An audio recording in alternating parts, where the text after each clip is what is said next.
Good afternoon. Welcome to a public hearing of Columbus City Council's Health and Human Services Committee. I'm Councilmember Priscilla Tyson, and I'm Chair of the Health and Human Services Committee. The purpose of this afternoon's hearing is to share with the public information about the programs and services provided by various city-funded social service agencies. This is an annual hearing where the agencies come in and share their great work that they're doing in our community. In Columbus, we enjoy a high quality of life and it is marked with innovation and collaboration. Our public safety forces are considered among the best in the country. We have a AAA credit rating, one of the best in the country. However, even the greatest cities have challenges, and we need to make sure that our residents have the resources and services that they need to better their own lives. Again, we are better positioned than most cities to rise to our challenges because we have a strong infrastructure of governmental, nonprofit, and private sector resources and organizations that are dedicated to meeting our community's most pressing needs. This afternoon, we will hear from those city-funded agencies who are doing important work in our community to help people who are in need. Nearly all of the recipients of city contracts for social services will testify at these hearings. And again, we had a hearing yesterday evening, and this is the second half of those hearings. And we wanted to make sure that we were listening to our agencies, and many of them said it was difficult for them to be able to come in the evening. So we arranged to have one group to come in the evening and one group to come in the afternoon to be supportive of them. After our guests have testified, we will entertain testimony from any members of the public who have submitted slips for this particular hearing. Before our guests begin their presentations, please be aware that tonight's hearing is being recorded for rebroadcast on CTV, Columbus's government television channel number 3, and will be rebroadcast. The rebroadcast schedule is available at www.columbus.gov. I also want to recognize someone who's in the audience, Keisha Jenkins, who is the External Affairs Director out of the Mayor's Office, who works a lot with our human service agencies. Welcome, Keisha, to today's hearing. And so we will begin our presentations, and as you can see on the TV monitors, that they're in order of how you people requested their appointments, and we can you see them? And so the first speaker today will be the YWCA and Ms. Elfie DeBello. If you could just please come to the podium. And after Elfie will be the Gladden Community House, Central Community House, Columbus Early Learning Center. Good afternoon. Good afternoon. I am Elfie DeBella, President and CEO of the YWCA Columbus, and on behalf of the people we serve, our staff, and our board members, I want to thank you, Councilmember Tyson, for the opportunity to speak about the important work our organization does to strengthen our community. YWCA Columbus is dedicated to eliminating racism and empowering women, and for over 127 years, YWCA Columbus has provided programming and services that address critical needs in our community in the areas of housing, childcare, women's leadership training, and equality and racial justice. With an annual operating budget of $7.6 million, 220 employees, and several thousands of volunteers, we annually touch over 12,000 lives. We are also a proud member of the Human Service Chamber of Franklin County.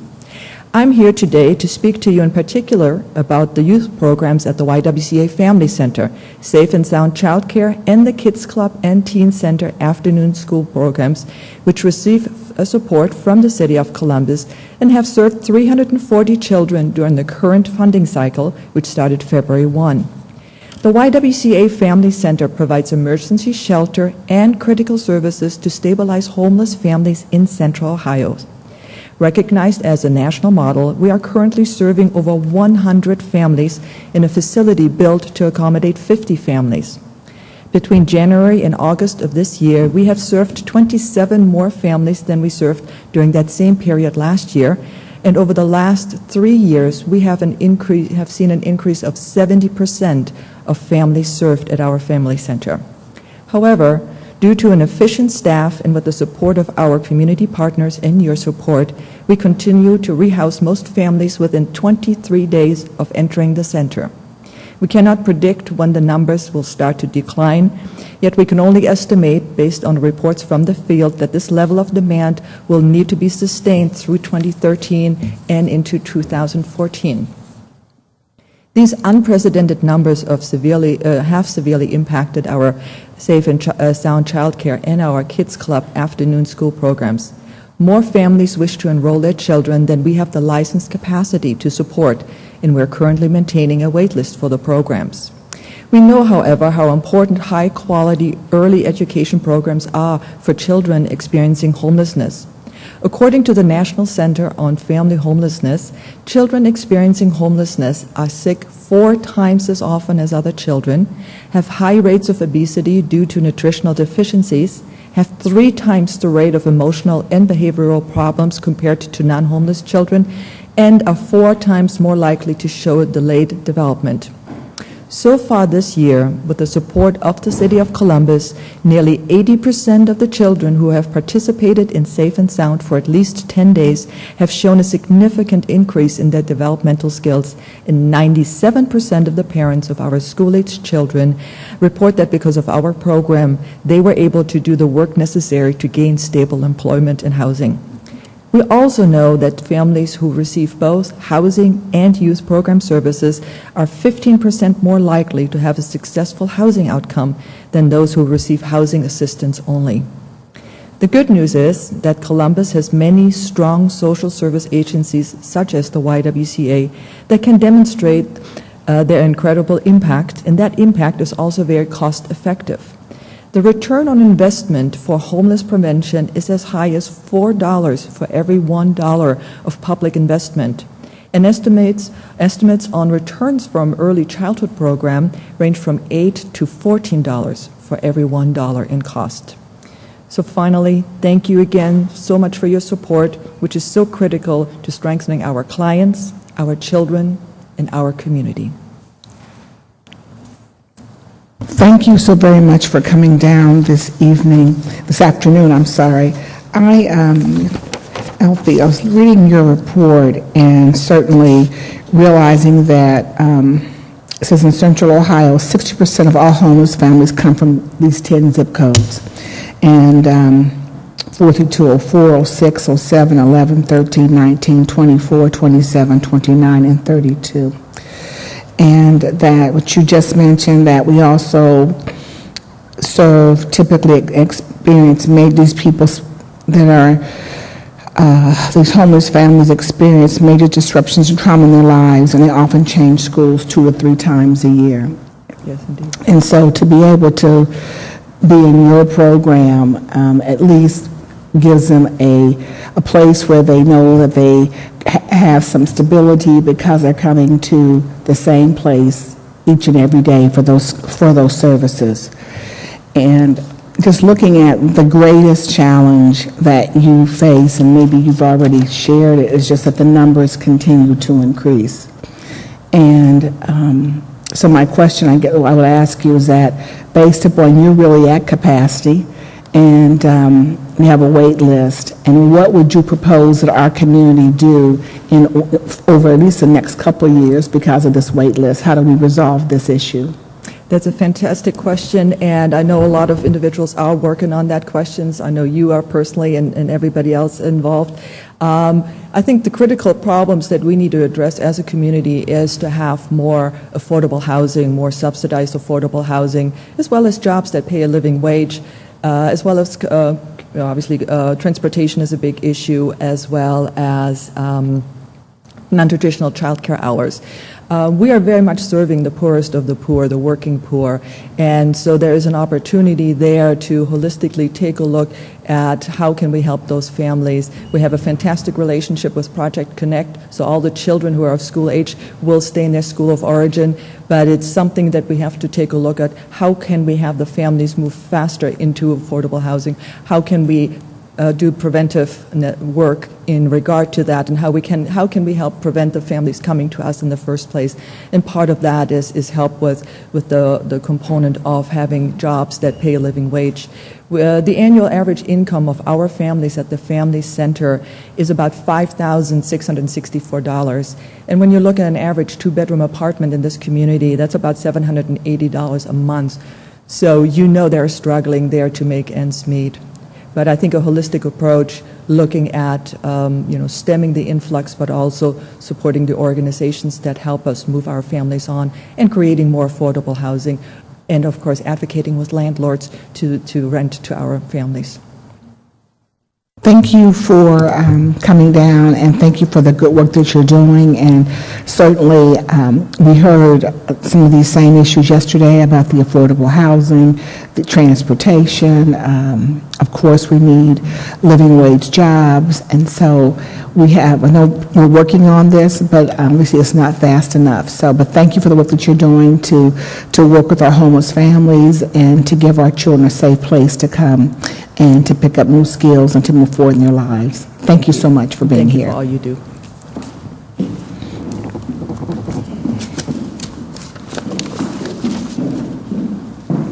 Our next speaker is Joy. Hi, Joy. How are you? Hi. Good. Say your name. Well, thank you so much, City Council Member Tyson, for giving us this opportunity to speak this afternoon about Glidden Community House. Glidden Community House is a neighborhood-based agency that provides a wide range of social services, advocacy, and support to the residents of the Near West Side. We operate under a flexible, multi-service approach that focuses on the most pressing needs in our neighborhood. Our youth programs focus on our children's educational, recreational, and nutritional needs. We provide a preschool program for 3 to 5-year-olds, after-school youth program that provides group counseling and educational support to about 100 children throughout the year. We also have a food service program that provides a full meal to our children in the after-school program, as well as a summer food program as well. We also have a recreational and team sports program throughout the year. And that program probably serves around 200 youth each year. We also have adult programs that range from services to help support and stabilize struggling adults and families in the Franklinton community.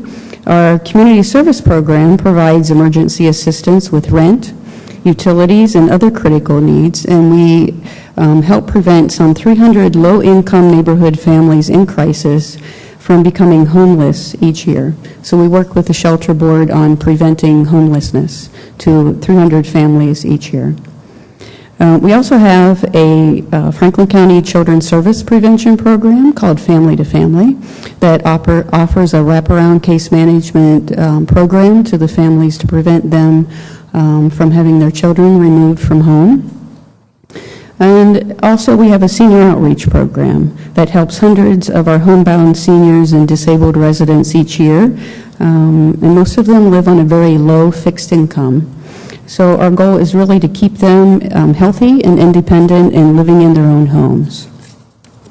We also invest a large amount of time in our energy in community organizing, as well as neighborhood development efforts to build up community strengths and resources. We also publish a monthly community newspaper, the Franklinton News, that goes out to 13,000 residents. And we do this to keep our residents informed of activities, events, and other resources in the neighborhood.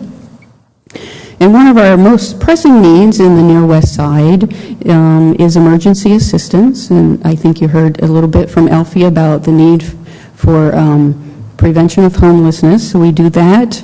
But the other thing that we do, and that is funded through the City of Columbus, is our food pantry.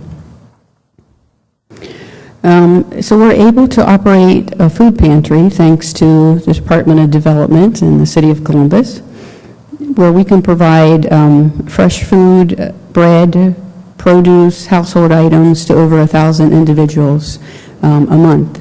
We certainly have seen our demand go up over the last few years.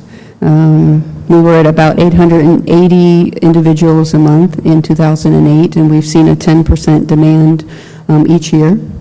We are now at over 1,000 individuals a month, maybe around 1,100 individuals each month.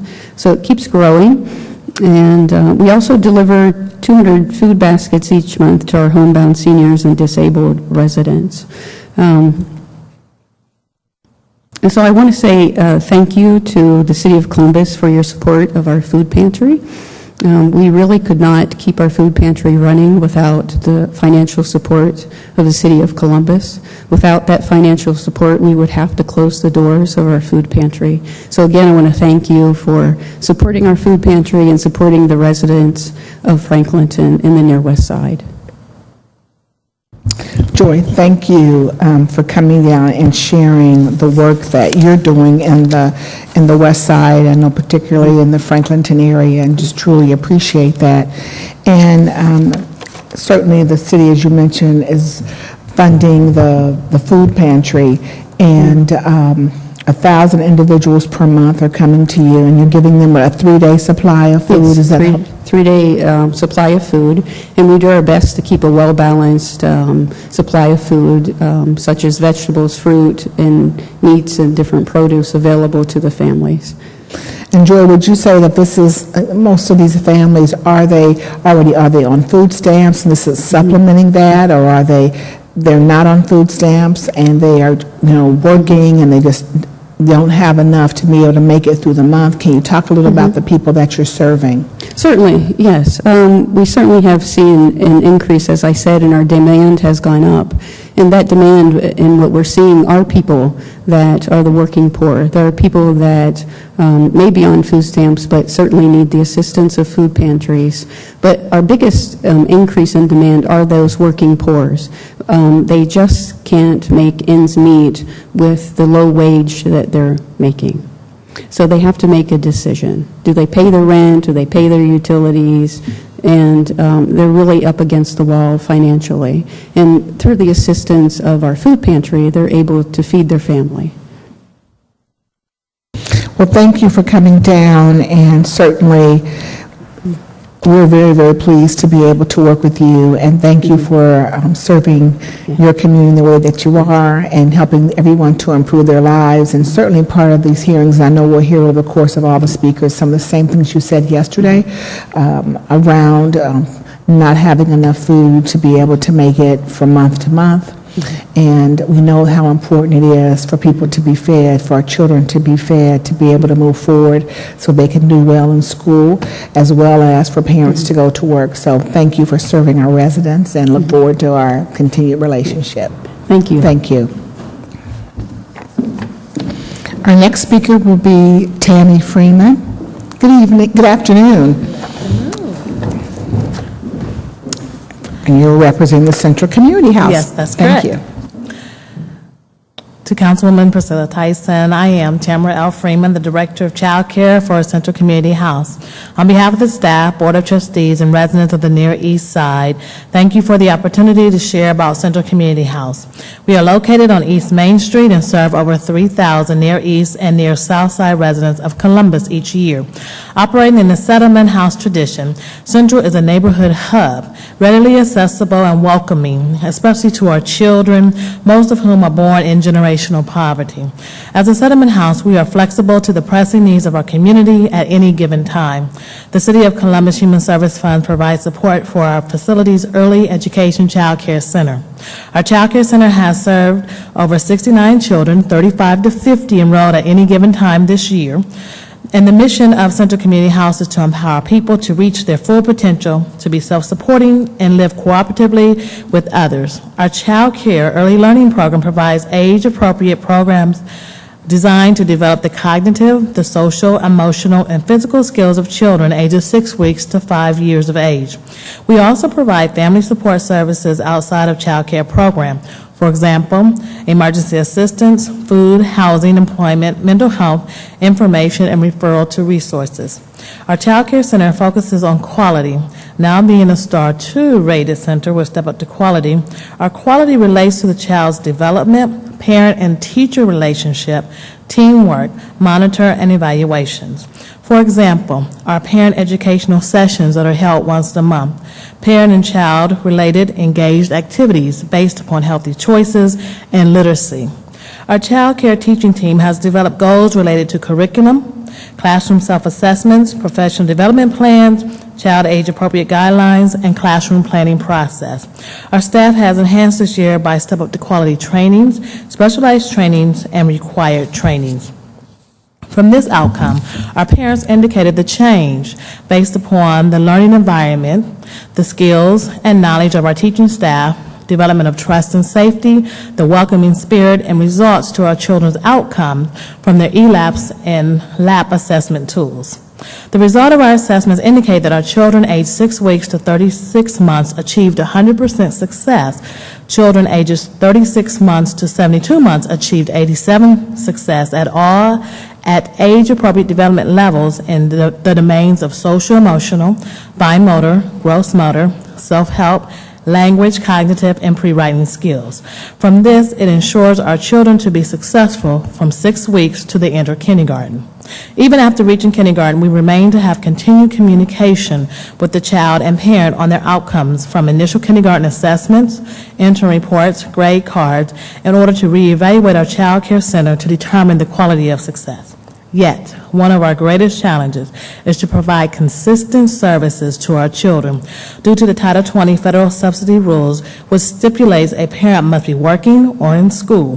This results in children being in and out of early learning when work hours are reduced, school schedules change, or parents become unemployed. Therefore, we are grateful we can remain to invest in our quality care program, for every child should have the opportunity to receive quality level of education. From this, we are glad the city has helped us to reach this goal. Central Community House Center is unique because we provide a continuum of service from the infants to the seniors, which is valuable to the stability of the community, families, and the life of our children. No greater love is the love of teaching the children in order to open their hands and their heart in order to determine quality. Thank you. Thank you, Ms. Freeman, for coming down and sharing that the work that you're doing as a child care director, and especially focused on, with this grant, early childhood education. And we know how important that is for our young people to move forward. And it's interesting because right now, across the country, everyone is now understanding the importance of early childhood education for young people to be able to move successfully within their lives. So thank you for that work. I'm excited that you are a Step 2, Star 2. Star 2, thank you, a Star 2, a daycare facility. You also mentioned that, and thank you for, and congratulate you on the success of your young people. Yes. And many of them being at the level they need to be at to be able to move forward. You also mentioned that in 2012, I think in your document that you submitted to us, that you had 1,700 requests for assistance were processed within your organization. Can you share a little bit about some of the types of requests that came to your organization? I can mostly share in regards to the child care and how it involves with the children and the parents. One of the things we found out in order to build consistency is that they need other things. So when we find that our parents are not working, they're not in school, then we refer back to our agency to help them find jobs and help them to be more stability and what's happening. We just did a session with most of the community in regards to Don't Take My Child Care Away, building that consistency in regards to what they need. Do they need food? Do they need shelter? Do they need their light bill paid? What do they need that is inhibiting their child from learning or even coming to child care? Food, shelter, utilities are some of the issues that you have, that you know that the parents Right. have communicated to you. Right, and even the how-tos. You know, how do I know that my child needs to go to the doctor? How do I know that I'm getting ready to lose my job because I have to take my child to the doctor? So teaching and training in order to develop that consistency within that parent. And that led to us doing the parent educational for once a month as a child care, where we utilize a teacher to teach those parents, as well as bringing in outside resources to tap into their life development and skills to build that consistency and continue to help that family and that child become successful. Right. Thank you so very, very much for coming down and sharing and for the success of your child care program. Thank you. Thank you. I also want to, the next speaker will be from the Columbus Early Learning Center, and I also want to recognize that Mike Puckett from the Department of Development is in council chambers this afternoon. Good afternoon. Good afternoon, Chair Tyson, and thank you for the opportunity to speak with you today and for the opportunities that are created every day for our children because of the city's generous support of Columbus Early Learning Centers and also many other early learning programs like Central Community House and Gladden Community House who have just spoken. At Columbus Early Learning Centers... I'm sorry, I didn't say your name when you walked up, so Maggie Spangler. Yes, thank you. At Columbus Early Learning Centers, we're doing what it takes every day to deliver the best early childhood education and family support so every child succeeds in school and in life. Our centers are located on the Near East Side in one of our city's poorest and highest crime neighborhoods. The median annual income of our families is less than $19,000. 85% of our children live in single-parent, female-headed households, and 90% of our children have parents under the age of 25 who are just getting started with career and family. At the age of 4, children living in poverty are 18 months behind their more affluent peers, and without intervention, that developmental gap will continue to widen by 3rd grade. And with the state's new 3rd grade reading guarantee, the stakes for our children are growing ever higher. I'm happy to report that this spring, over 90% of our preschool children scored above average or average when assessed for emerging literacy skills through a pilot program conducted by Learn for Life Columbus. So our program is making the difference that we want it to make. Early childhood education is a proven intervention for this developmental gap caused by childhood poverty. Indeed, it's an agent for transformational change in the lives of our children. The specific program supported by the city focuses on literacy development because a large body of research tells us that literacy is the key to our children's success. The grant from the city allows us to purchase Teaching Strategies Gold, which is a comprehensive assessment tool. It provides teachers with a means of both child assessment and focused curriculum planning to meet each child's individual needs.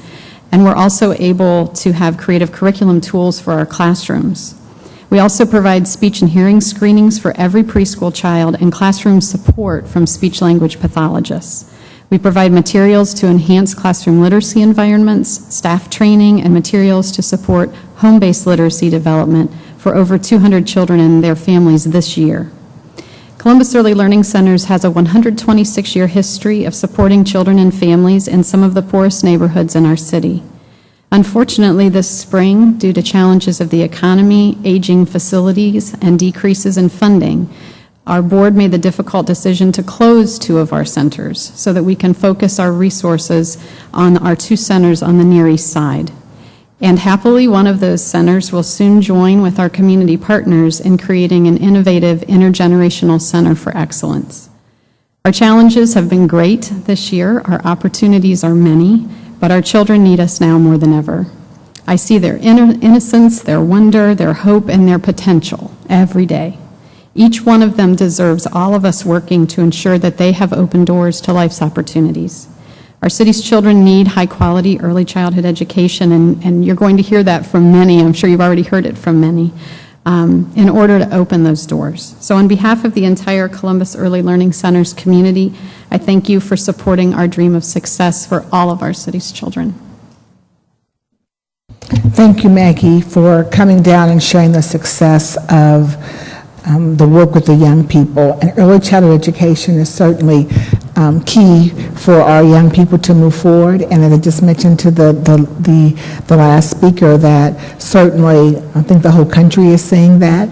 And luckily, we are hopeful that through the Education Commission, that was certainly a priority of the Education Commission to focus on early childhood education. We believe that every young person needs to be able to get all the skill sets that they need to be able to prepare them to go to school to have success. And so I appreciate the labor that you've been doing over a number of years to be able to help our children, and really pleased that the city could help provide those tools to be able to help the children, because it's just not obvious the teacher is key, but you have to have the right materials to be able to share with those young people.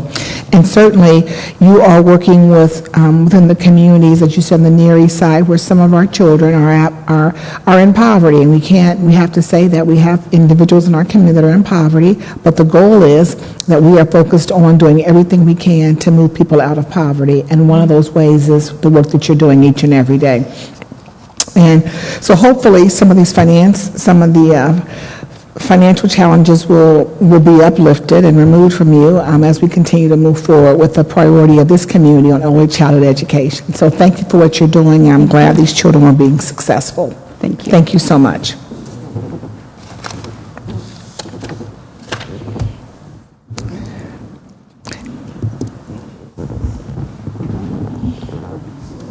So we're going to take a recess, and we'll resume the hearing in a short time. Thank you.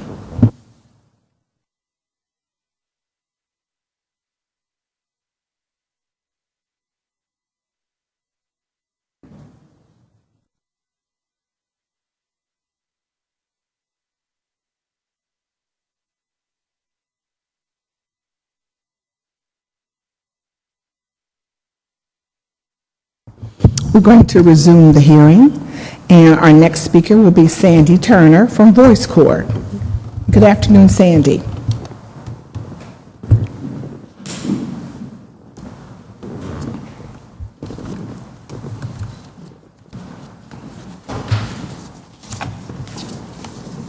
How are you? I'm good. How about you? Fine. Good. It's And so could- wonderful to be back here and have, thank you. Thank you. And have the opportunity to tell you about Voice Corps Reading Service. So again, thank you, Councilmember Tyson. Voice Corps Reading Service is unique and the only one of its kind in Central Ohio. We will be celebrating 38 years of service on November 17th, 2013. Through the caring voices of volunteers, Voice Corps provides audio access to newspapers, magazines, periodicals, grocery ads, department store ads, and other print information that helps people who are blind, have low vision, or physical disabilities live independently in the community. Just as a little added note, for example, Paving the Way sent us their announcement about the different closings on High Street so that we could broadcast those so that our listeners who travel downtown will know what's going on. We deliver our service on the radio over the internet. We broadcast 24/7, which equals more than 8,000 hours a year with the help of more than 200 volunteers. In 2012, volunteers donated 10,090 hours to help deliver our services. They provided clerical help and helped us raise funds. Based on what independent sector says is the estimated dollar value of volunteer time for 2012, which is $22.14 an hour, that equals $223,392.60 that we receive from them. We do all of this with the help of 5 employees, full-time and 2 part-time, but the volunteers help make our service possible. So I'm now pleased to introduce one of our listeners, Ray Charles Harrison, and he will tell you the value of Voice Corps to him. Ray?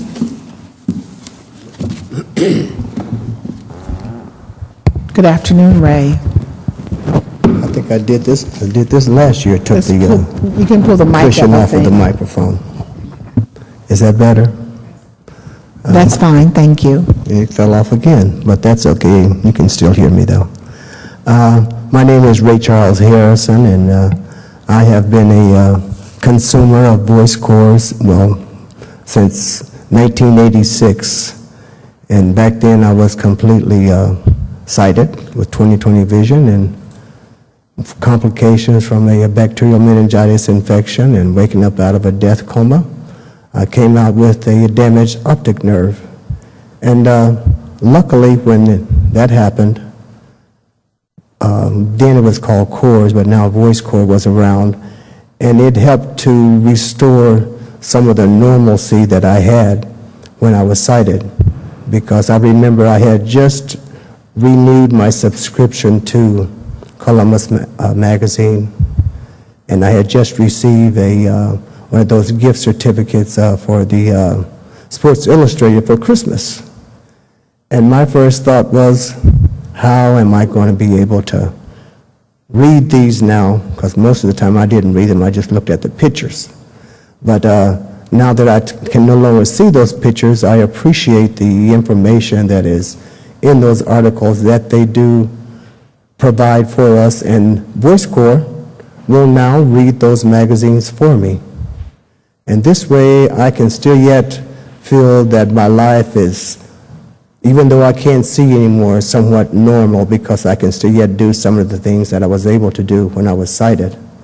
And the one thing that I really enjoy about Voice Corps is the fact that on Thursdays we always have the Weekender.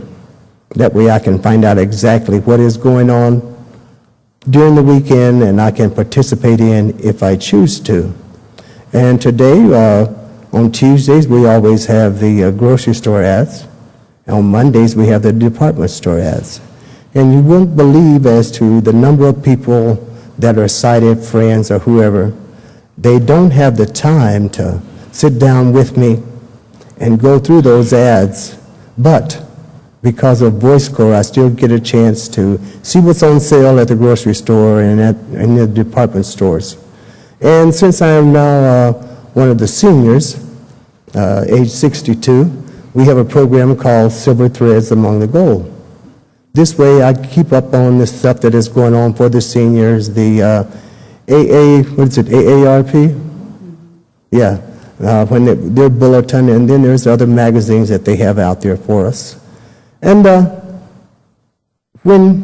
if you were to lose your sight tomorrow, Voice Corps would be there for you. Because I think of Voice Corps as being for anybody that loses their sight. And right now, some of the veterans from Afghanistan and Iraq are starting to come home with those type of injuries. And I can imagine how those kids feel. I call them kids because I'm that much older than them. As to come home and everything is changed, you can't see anything, you're mad, you're upset.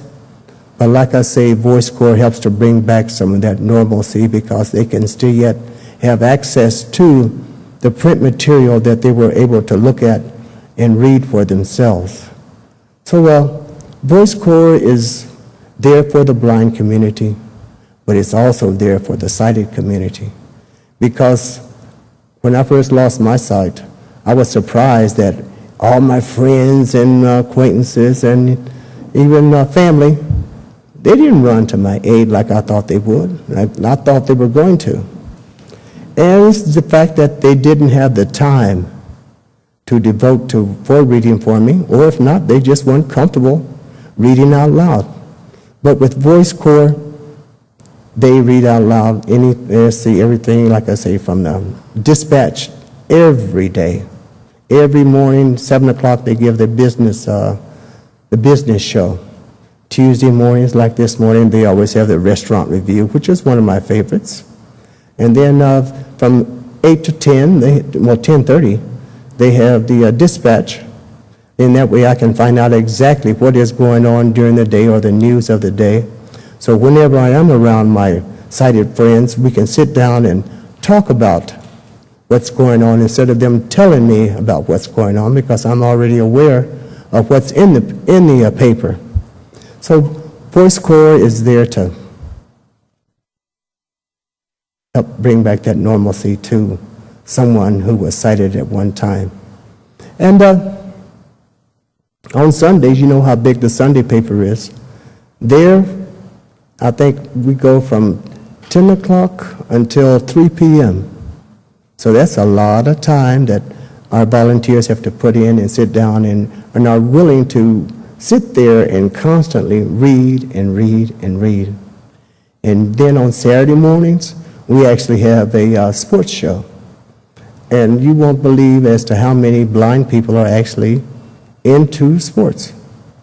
They can't see it, but yet and still they like to keep up with it. And I know Chuck, he's an avid baseball pitcher. He is our engineer out there, and he's the one that keeps the control room going, and Chuck is blind. All three of the engineers that work out there are blind. The rest of the staff is sighted, but the Voice Corps does provide jobs for blind people if they are capable and have the knowledge to do it. So Voice Corps is something that I think every community should have. Because like I say, if it happens that you lose your sight tomorrow, you'd be surprised as to how much normalcy the reading service will bring back to you at that time. And I think this is about all I have to say. And now I think Sherry has some comments from some of the other readers. And I hope that you will continue funding Voice Corps because you're helping me out. Thank you.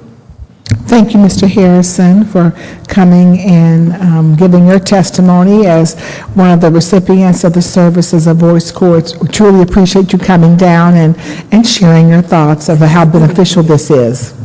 Fitness tip from the blind man. 1 push-up a day. Thank you for that tip. You know, it's funny that my name is Sherry Valiba, and I do the marketing and media for Voice Corps. And it's funny that he would mention a fitness tip because one time we had a special event and we had to postpone our daily fitness program, and we received calls from people saying, "Where is our fitness program?" So we know people really participate in Voice Corps. And as in my position, I have the high privilege of speaking directly with a lot of our listeners throughout the year, and we do have an annual satisfaction survey from our listeners, and I've called some comments from those who couldn't be here today. Linda D., a Voice Corps listener, says, I like that I get information from Voice Corps that I wouldn't get otherwise, even from TV, because when you realize TV has a lot of running printed items that people who do not have sight just will miss. Voice Corps keeps me informed and helps me day to day, especially with things like grocery ads. It really connects me to the world. That's from Cheryl W. If we who are blind only get highlights on things, how can we sit down and carry on a full conversation about a variety of topics? It is my responsibility as a citizen to stay informed, says Barbara S., a Voice Corps listener. I care a lot about the issues. Voice Corps keeps me informed. Every year when we have elections coming up, we provide the opportunity for those running for election to come to Voice Corps and be interviewed for a half hour and to share their experiences and their qualifications with our listeners. A very valuable way for the listeners to connect with folks they otherwise might not have connected with. And lastly, knowing what's on sale is important to me, says Erwin H. He's the Voice Corps listener and the Voice Corps founder. He lives in Columbus. And finally, Betty N., another Voice Corps listener, says, I don't feel so lonely. And so with that, thank you for taking the time to listen to us and invite us over. Councilwoman Tyson, we really appreciate your time and attention. I do have some sheets with some more comments. I'd like to present those to you.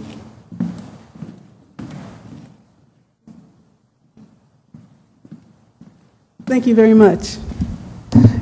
Thank you, Sherry. Thank you, Mr. Harrison, and certainly Sandy. Truly appreciate the work that you're doing. I've had the opportunity to come over and to read to your listening audience, and certainly really did see it as a great honor to be able to read to your audience. And just thank you for the service you're providing to our visually impaired and also employing visually impaired individuals in our community. So I thank you for the work that you're doing. Certainly it is needed, so we want to make sure that everyone has an opportunity to be able to get the news and the information, and appreciate your volunteers. As you said, they're providing 200 volunteers, providing about 10,000 hours of service to our community that certainly we could not afford to be able to pay for that to take place. One other thing, too, I want to point out that, primarily we do serve people who are blind, but if people have a stroke and they can no longer hold their publication, we serve those folks, too. So that's a broad population when you think about it, the amount of illnesses that pop up due to blindness and through other things. So we just want to let your viewers here and the city know that we do serve a broad spectrum of folks. Thank you. And if an individual wants to receive your services, how would they do that? They could look for us online, www.voicecorps.org. They could give us a call at 614-274-7650. We're on Facebook, so look for us on Facebook, and we're even on Twitter. So connect with us on Facebook, and I'll guide you through to Twitter, too. So. Thank you. The last question I'm going to ask, and this is to Sandy. I noticed on your survey you said your greatest challenge is funding of your organization. Is that, and can you elaborate a little bit about that, please?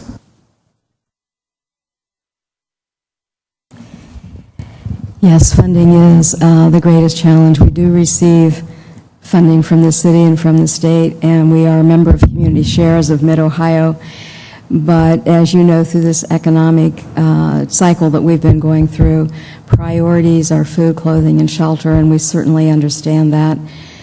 So we continue. We are working on a new fundraiser, and we did start a fundraiser actually 8 years ago, and then we started another one 2 years ago, and we're working on starting yet another one in collaboration with another nonprofit. All right. Thank you for coming and sharing it. If someone would want to provide funds to your organization, who should they call? They should call Voice Corps 274-7650, and they can ask for me, Sandy Turner, or if they care to write a check, make it out to Voice Corps and send it to 2955 West Broad Street, Columbus, Ohio 43204. They can go online, and they can make a donation through PayPal. Thank you. Thank you for coming. Yes. But I should say, we're also going to be participating in the Columbus Foundation's Big Give. The Big Give is going to be for 24 hours from September 16th at 11 a.m. until September 17th at 11 a.m., and we are part of that program as well. Thank you. Thank you for sharing it. Our next speaker will be from the Central Ohio Diabetes Association, and it will be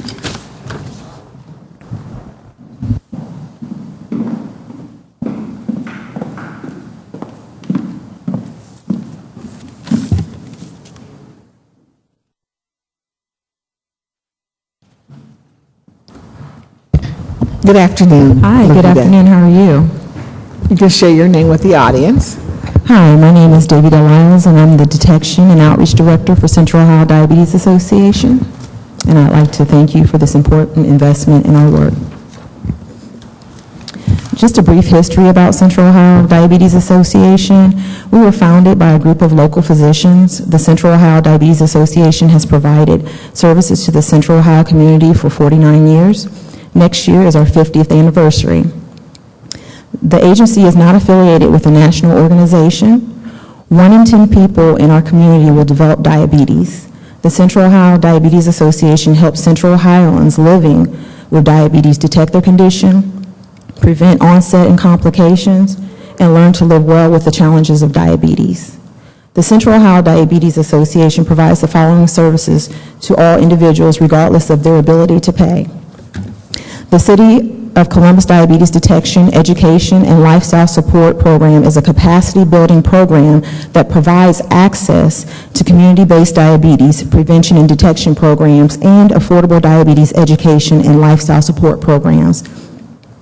This will help low-income, uninsured citizens reduce their risk for diabetes and its complications and learn to live well with the challenges of diabetes. The program includes providing screenings to thousands of people with undetected, uncontrolled diabetes and linkages with diabetes community resources. Assisting individuals in low-income and high-risk communities who are receiving community-based diabetes and prevention in the form of hands-on cooking classes, and children and their caregivers from low-income families who are at risk for developing diabetes and will learn life management skills to assist in the process. In the area that I oversee, the Detection and Outreach Program, since May, we have held over 200 screening events with a special emphasis on underserved and high-risk areas. 2 of these events were held at settlement houses, and others have been targeted to the Somali community as well as the Latino Hispanic community. We have screened over 4,471 individuals for diabetes, and over 600 of those individuals have screened in the ranges indicating prediabetes, undiagnosed diabetes, or uncontrolled diabetes. We have and will continue to follow up with those who have screened high by sending them information on prediabetes and through linking many in the highest category with additional services and education. And I'd like to take a moment to share a story of someone who was screened this summer. At the end of July, we were conducting screenings at the Channel 10 Health and Fitness Expo. And there was a gentleman that came to the table, and he said he had been having blurred vision, frequent urination, excessive thirst. So we screened him, and he screened high. High on our meters is an indication that's 500 and above. From there, our social worker, Lindsay, who was on site, led him over to get an A1C done, and his A1C was at 15. From there, she provided him with educational material about our programs and services. I saw this gentleman again at the state fair about 3 or 4 weeks ago, and he came to my table and he thanked me.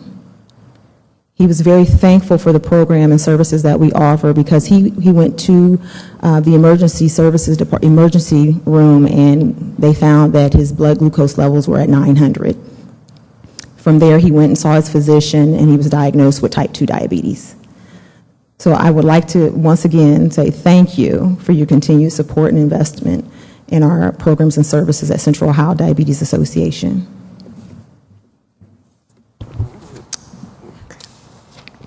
Well, first of all, I want to say thank you, Davida, for coming down and sharing the work from the Central Ohio Diabetes Association. We certainly know within our community, and especially within some of our African-American community, our Latino community, and some of our African communities, that diabetes is certainly a major health concern in those areas. And so I, first of all, appreciate that the city is being able to support the outreach work that you're doing from the Central Ohio Diabetes, because as you just mentioned, it's so important to be able to save lives, to be able to make sure that individuals have the tools that they need to be able to have to continue to move forward in their lives. And certainly the work that you're doing is so important. If an individual wants to get in contact with your organization and to be able to utilize some of the services, how would they do that?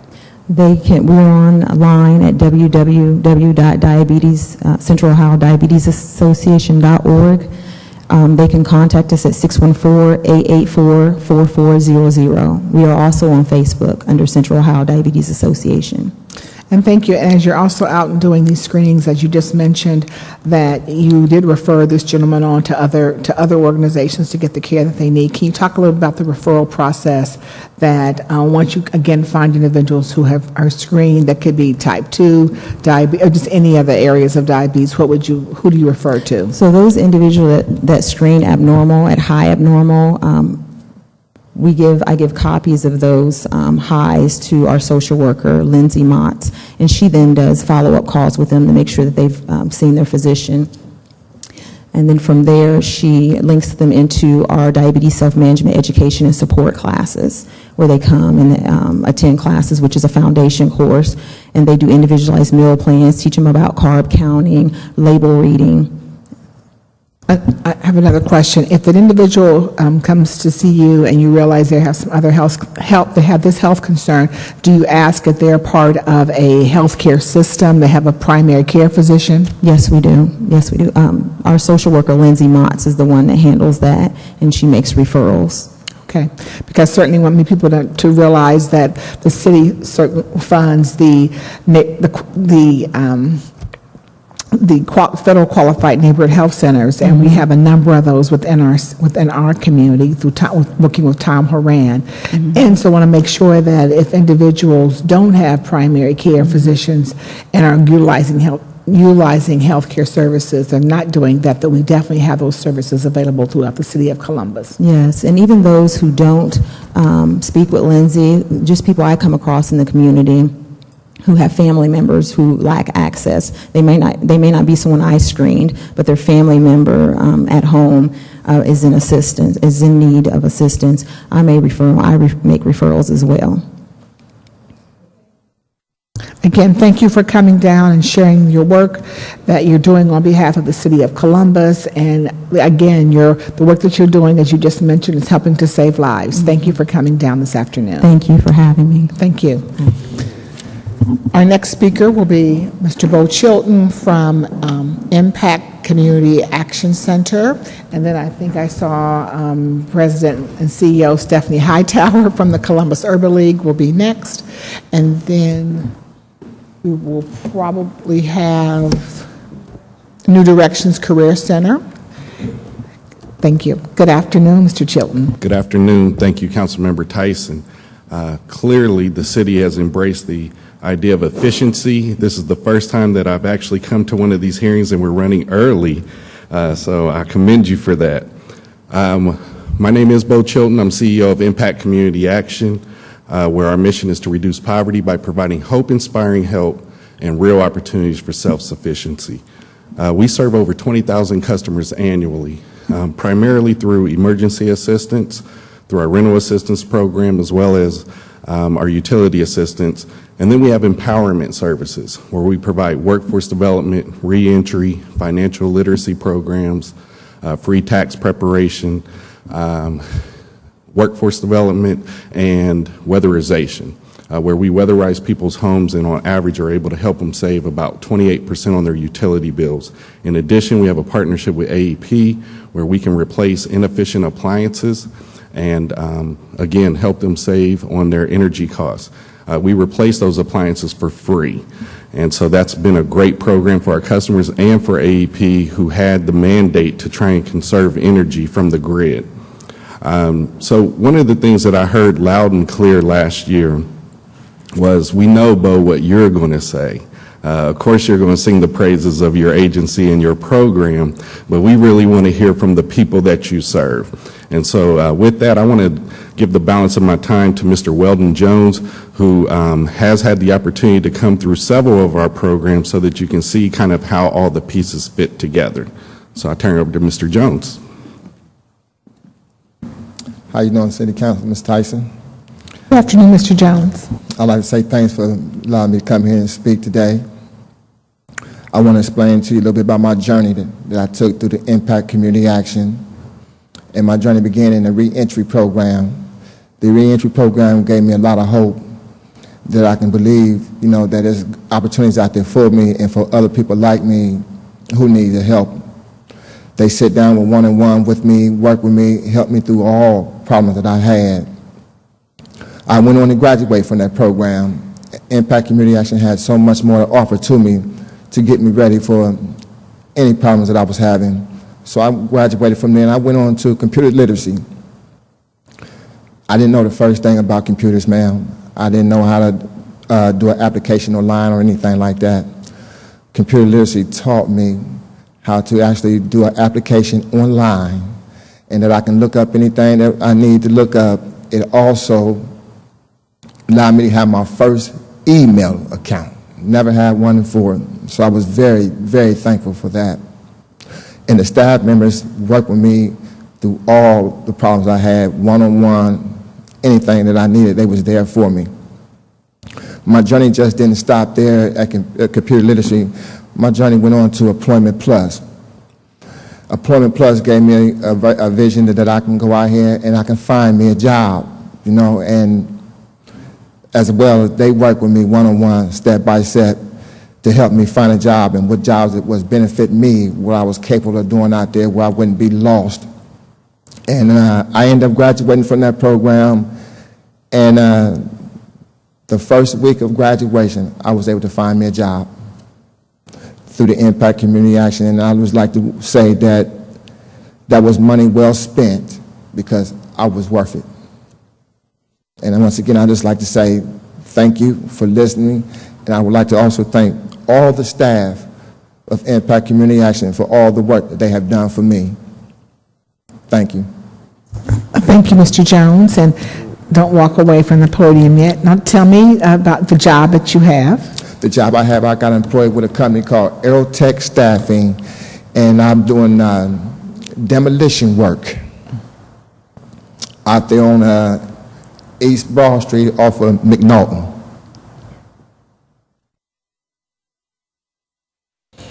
Well, I'm going to say congratulations to you on a number of fronts. One, congratulations, first of all, for taking the step to go to Impact, because oftentimes it's about the first step. So thank you for taking the step to go to Impact to receive these great services.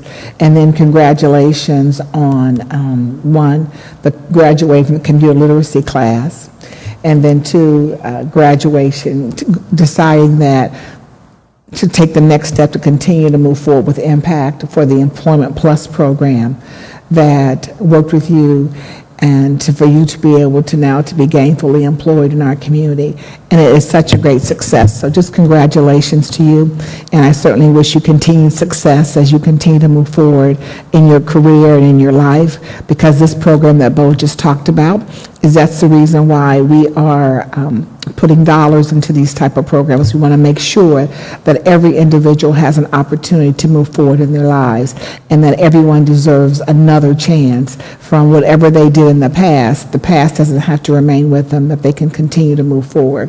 And you certainly are an example of that. So congratulations, and you, just one person, makes a difference, and that's, if that one person can move forward, it's worth it for us to be spending these dollars to be able to improve the lives of individuals.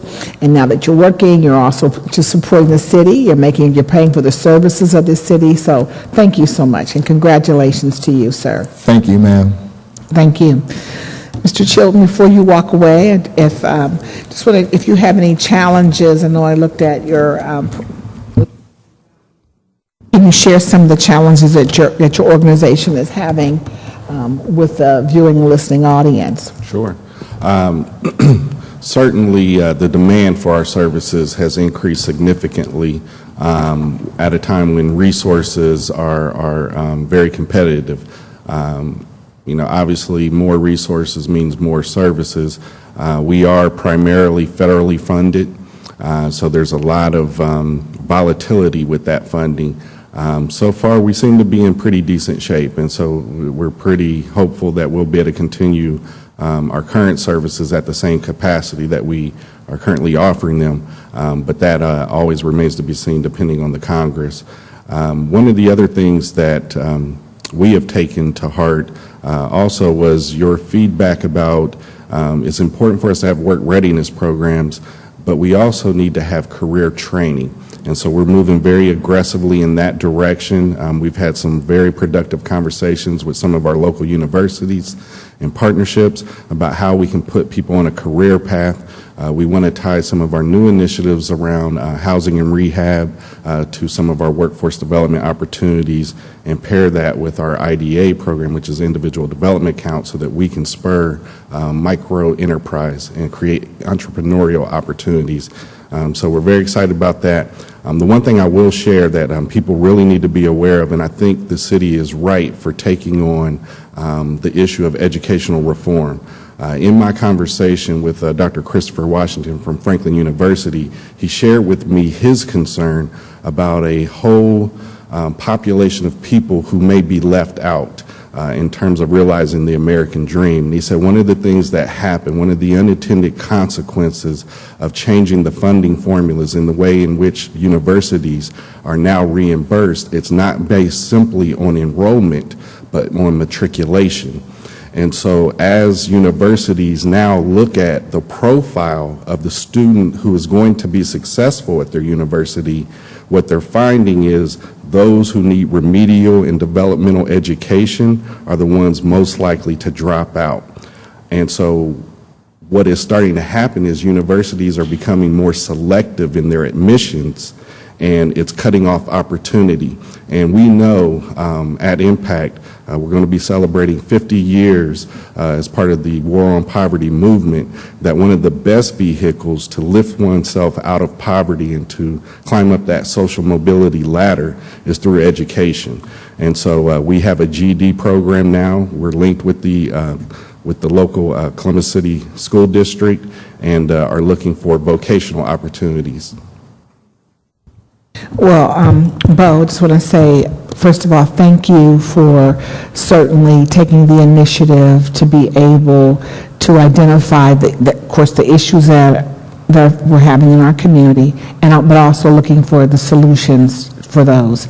And certainly appreciate that now having the GED program, because it is a concern if the young people cannot go to school because they're not prepared to go, because you're right, when you go to college, they want you to graduate from college, and all their funding is going to be tied to that. Then we've got to work on making sure that our young people are prepared, and that's part of the work that we did both on the Education Commission, but we've got to also deal with where we are today. And so I'm glad that you're helping to meet that challenge, focusing on the entrepreneurial efforts, and certainly want to talk to you more about this housing rehab and workforce development, because you're absolutely right. I am very focused on, I know we need to have soft skills training and trainings of that sort. However, we need to make sure that we have training that is linked to jobs so people can move forward, move out of poverty, as part of the discussions that we're having here today, that jobs are key to people moving out of poverty. So I appreciate the work that you're doing. Look forward to our let's continue to work together, and thank you for the computer literacy classes that you're having and giving people like Mr. Jones here that skill set to be able to get a job. So thanks again. Thanks for coming down. I also want to recognize, I think Shannon Harden is in council chambers from the mayor's office. Thank you for being here. And I also want to recognize Councilmember Zach Klein's office is in chambers this afternoon. I think John is here. So thank you very much, John, for attending on behalf of Councilmember Zach Klein. Our next speaker will be President and CEO of the Columbus Urban League, Ms. Stephanie Hightower.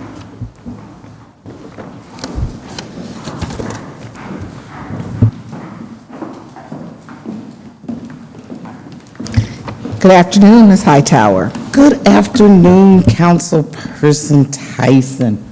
Christine, where you at? I'm bringing my whole crew up here today. Because, see, I know when I get up here, I know. Hosanna, you said I had 3 minutes? Well, you know I'm going to take longer than that if she lets me. Anyway, Councilperson Tyson, first of all, let me say thank you for your leadership, for taking the time to hear from those of us in the community that are delivering services on behalf of the citizens. And then I want to say thank you just for this time, just to share with you some of the things I'm going to do, or what we're doing at the Columbus Urban League. I'm not going to take all the time because I have my subject matter experts here that can really tell you more about the details of the wonderful, efficient, and effective programming that we think we're actually offering. But I just want to say the Columbus Urban League, as you know, is a 95-year-old civil rights institution here in this city, and we are really concentrating on family stabilization. At the end of the day, this for us is about family stabilization. And while the city, and in particular, Council and the Human Services Department or area does not fund all of our programs, you still help contribute to that family stabilization. So, for instance, you know we're involved very extensively in housing. You know that we are actively engaged and being very productive as it relates to workforce development these days. We just had a wonderful conversation this morning with Eddie Bauer, who has a host of jobs, and they want us to be that pipeline for them to do the job readiness and then get them ready for those jobs as they begin to look at the opening up the season for the what do you call seasonal employment opportunities. You know that we're actively engaged in the Neighborhood Violence Intervention Program because neighborhood safety, again, that's family stabilization. You know that we're engaged with after-school programming, in particular, and then we go a step back, early childhood learning. While, as you know, we did not receive the full funding that we once had for our Head Start program, but we are partnering with the YMCA. We will maintain 2 centers in the city of Columbus, and so we believe that that footprint in early childhood learning is directly tied to young people's and then young adults' success in the future. And so for us, it's about a full-service operation and organization that we link from those families in early childhood education. We link their parents, if they're unemployed, to our job opportunity, job readiness opportunities. If there's a need for housing, we put them there. You know, we have our African American Male Initiative, so for those fathers who may need some fathering coaching, that's what I call it, coaching, not counseling. We ask them to come and do that. We also help them with their child support enforcement issues. We also have a program directly linked to ex-offenders. As you are well aware, we have over 40,000 ex-offenders that are relocating back into Franklin County on an annual basis. Again, that's about family stabilization. Those same individuals have children that are in our public school system that need after-school programming. So again, it's about wraparound services. That's why I think we right now are a relevant agency and organization, and that we're hoping that we can continue to be able to show you the kind of results that you need, and I'm going to let my folks talk a little bit about those results, because that's what's important when you're looking at the dollars. And I know as a former elected official, it's about being able to show results and getting the job done, and we want to be able to help you in your leadership to be able to show the citizens of Columbus that we're actually out here producing, and that the money that as taxpayers, that money is being well spent. So I'm going to have Randall briefly talk about the African American Male Initiative and give you some of those numbers, because I know that's important when you talk about performance and results. Thank you. Hello, Councilperson Tyson. First of all, let me say thank you for the opportunity. Is it? I need to. That work? First of all, thank you for the opportunity to speak and listen today, and I want to thank you for the continued support and funding for our African American Male Initiative programs and also our neighborhood violence intervention programs. As President Hightower spoke earlier, our focus as an agency, as an organization, is family stabilization, and through the continued support and funding of these programs, we were able to affect over 2,000 families last year, and we're already approaching 3,000 families this year in programming. Our Father to Father program focuses on teaching fathers to be responsible, nurturing fathers, teaching fathers the importance of their role in the family unit and the importance of the role of the mother as well. So a lot of times we talk about the child support and the driver's license reinstatement, but we don't talk about the mediation services and the families that we help connect and bring back together in order to focus back in on that family stabilization.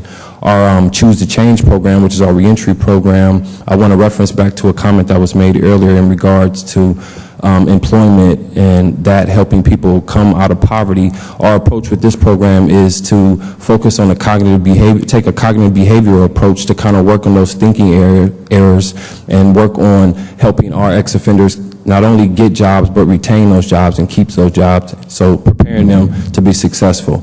So thank you for your support. And if I might, if Christina Garcia can come up, she's again one of our associate directors, and talk about our after-school program and education initiatives. In housing. Chair Tyson, thank you. We appreciate the city's support. As far as our after-school education initiative, we're focusing on broadening that approach and going directly into schools. And so we really appreciate the opportunity to serve Columbus children and their families in that family stabilization process. As far as our housing department, we saw nearly 2,000 clients in various categories for 2012, and we are on track to meet those numbers or exceed those numbers for 2013. And for instance, for rental counseling, we saw over 1,700 clients and helped them to with their landlord-tenant issues or avoid eviction and things like that. Foreclosure is still very prevalent, so we helping over 500 people to avoid foreclosure. And so those are some of the areas, in addition to home purchasing. So we've helped over 300 people in our home buyer education classes, as well as getting budget and credit counseling. And these are all separate numbers, but combined over 2,000 clients that we've helped in the past year. Thank you. Thank you. I have just a couple questions before we walk away. Certainly from Randall. That's Randall. If you would just share a little bit more about kind of the Choose to Change program, and you mentioned the cognitive, basically looking at the cognitive learning change for individuals. Can you share a little more about the program and the people that you're seeing and the changes that are occurring? Yes, ma'am. The Choose to Change program has, we have redesigned the program. Since I've come on board, we've incorporated a new curriculum, strategies for self-improvement and change, and we work with the ex-offenders for a total of 10 weeks. So they meet on site for 10 weeks, and we also have one-on-one counseling each week with each of these individuals with our case managers, life coaches as we like to call them, through a direct relationship or partnership with the Adult Parole Authority. We have these ex-offenders, like we like to call restored citizens, referred to us for services, and our goal is within the first 30 days to link them to all the resources that they need. We do an initial assessment at the beginning when they come in for their orientation, and we also do an assessment at the end so we can gauge the improvement in 5 different areas. 2 of the main areas are social skills, life skills, and also employment. Can you share with me, and maybe, Stephanie, if you want to share too, but just any concerns that we're having with getting our ex-offenders employed? Or your success with that, or just any issues or concerns around that? Sure, and I appreciate that question, and I appreciate your interest there, because as you know, that is one of our biggest challenges. Based upon a lot of the corporations and companies, they usually have certain policies around individuals who may have felonies. But case in point, you may have a person who, because of back child support, becomes a felon. And so then that puts them in a position where they just can't get a job. So if I can't employ them because they're a felon, then they can't pay their child support. So you have this vicious cycle that then continues to go on. What we're doing, Councilperson Tyson, because they're of the challenges of trying to get restored citizens employed, what I have begun to do is look at how do we create our own opportunities. And so we are going down the social enterprise route right now. Our first collaboration was with Clean Turn, and so with the PAC initiative, and so we were able to employ over 20 plus people. The majority of them were restored citizens, and it was very interesting, because when people in the neighborhood saw that here are people who have been chronically unemployed or unable to find jobs in the future, and they were out there working in Poindexter Village, we had a barrage of people that then came in that wanted to have that opportunity. And so that told me right there that there is definitely a need. And so right now what I'm looking at is creating another social enterprise. It'll hopefully be a commercial laundry service in the PAC neighborhood. We're going to be needing seed funding. We're going to be needing to look at, the location, and we're going to be partnering with an existing African-American owned business in the city. And so again, it'll be transitional employment for at least 6 to 9 months, because we know that within the first 6 months, is it, Randall? If those individuals that are coming back into our communities do not have employment opportunities for them within the first 6 months, then the numbers, the recidivism rate begins to increase. And so that's one of my goals, is not the primary target group, but we know that we have large numbers of individuals that have some issues as it relates to having some kind of record in their past, and we know we have to get them employed, and especially in the urban core. And so I have decided we've got to create our own job enterprises, basically social enterprises, to get people employed. And again, thank you for coming down and sharing, and absolutely, as Bo just mentioned, it's pretty much the same kinds of things that we have to do, is find, the social enterprises to be able to make sure that these individuals who are returning home Certainly, so because they are integral to the family and family stabilization, that we certainly make sure we look for opportunities to be able to find opportunities for them to be able to take care of their families and to move forward. So I thank you for that, and certainly I want to acknowledge the work that you've done, and I think Bo has helped work on the whole Restoration Academy here at the city, because again, it's working with those restored citizens to move forward within their lives. And lastly, can you talk a little bit about the programs that you are doing with the African American males in terms of family stabilization? Can you just talk a little bit about how that works? Well, basically, as Randall said, there are three components of our African American Male Initiative. It's the Choose to Change, which is the Restored Citizens Program.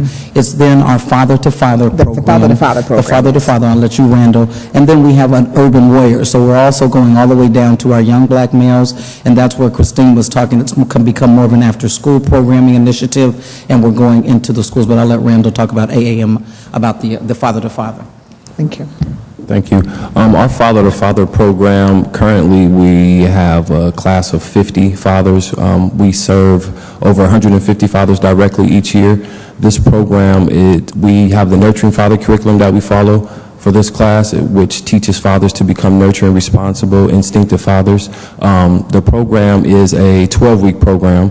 During that 12 weeks, fathers come in and engage not only with the curriculum, but we also bring in outside community resources such as Child Support Enforcement Agency, Nationwide Children's. They come in and talk about child and brain development and the importance of the role of the father in the development of the child.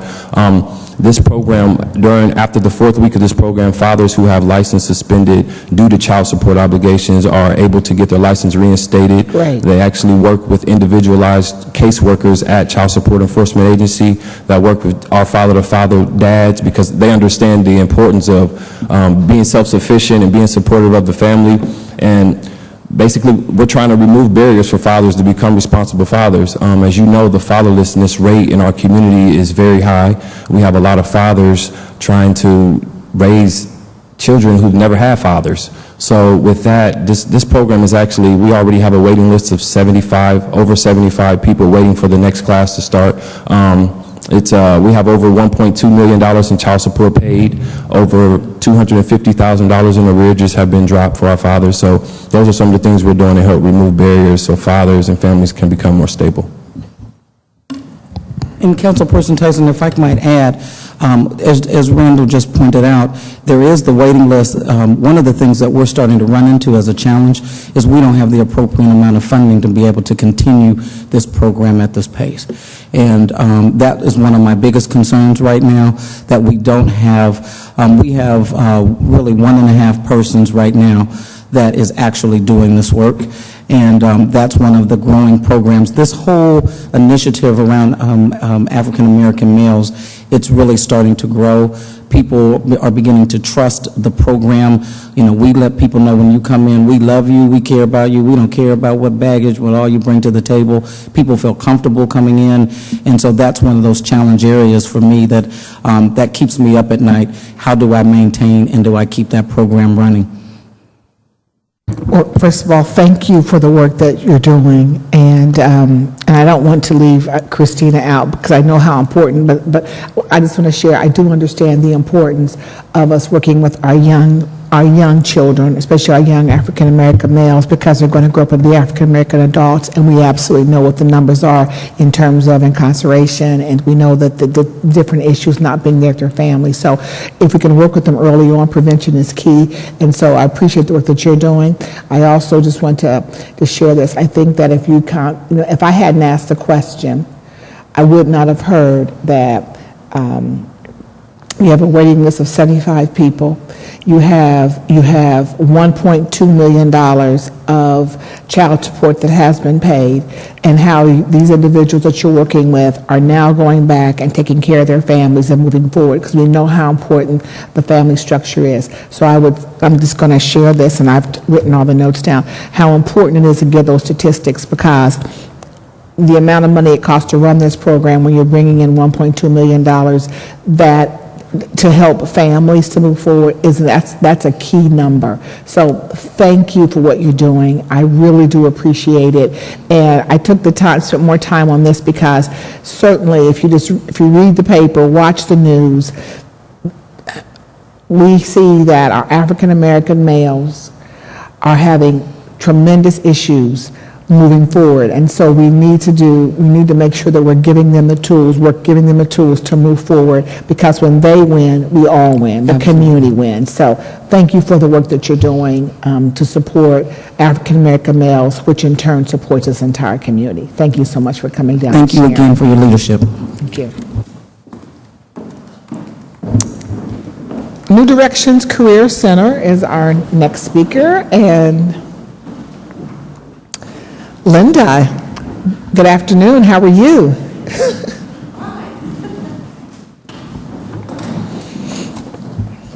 Wow, it's the fastest I've ever gotten on.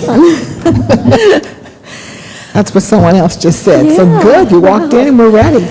Great. Thank you. Thank you so much for this opportunity. I'm Linda Danter, as you know, Executive Director of New Directions Career Center. And it's a pleasure to be here to document the results of the work of the center and to stress the importance of your continued support. Since the center was founded in 1980, the city has supported our programs and services. And during these 33 years, more than 60,000 individuals have been empowered to enter or re-enter the workforce or upgrade their skills so they can earn livable wages for themselves and their children. 100% of the city's funds are allocated to our New Directions program, our signature and most intensive program.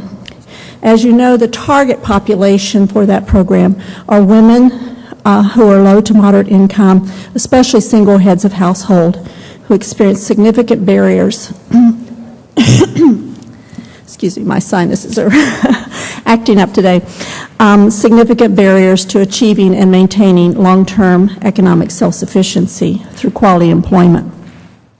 Our fiscal year just ended June 30th, so we're in the midst right now of completing our year-end survey and summarizing our accomplishments. But we do, through our staff observations and the post-test which we administer to our clients, we have documented some accomplishments for the year just ended.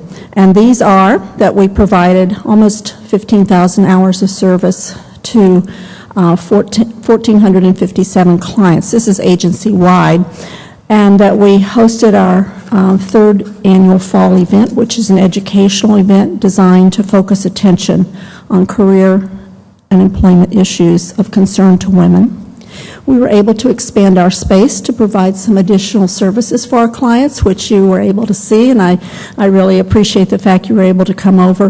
This includes another classroom, which we're utilizing to offer additional classes, including a Meet the Recruiter monthly series, where we're inviting corporate recruiters to come in and have the opportunity to talk with our clients and help them to learn more about the jobs they have available and the process needed to be able to acquire those jobs.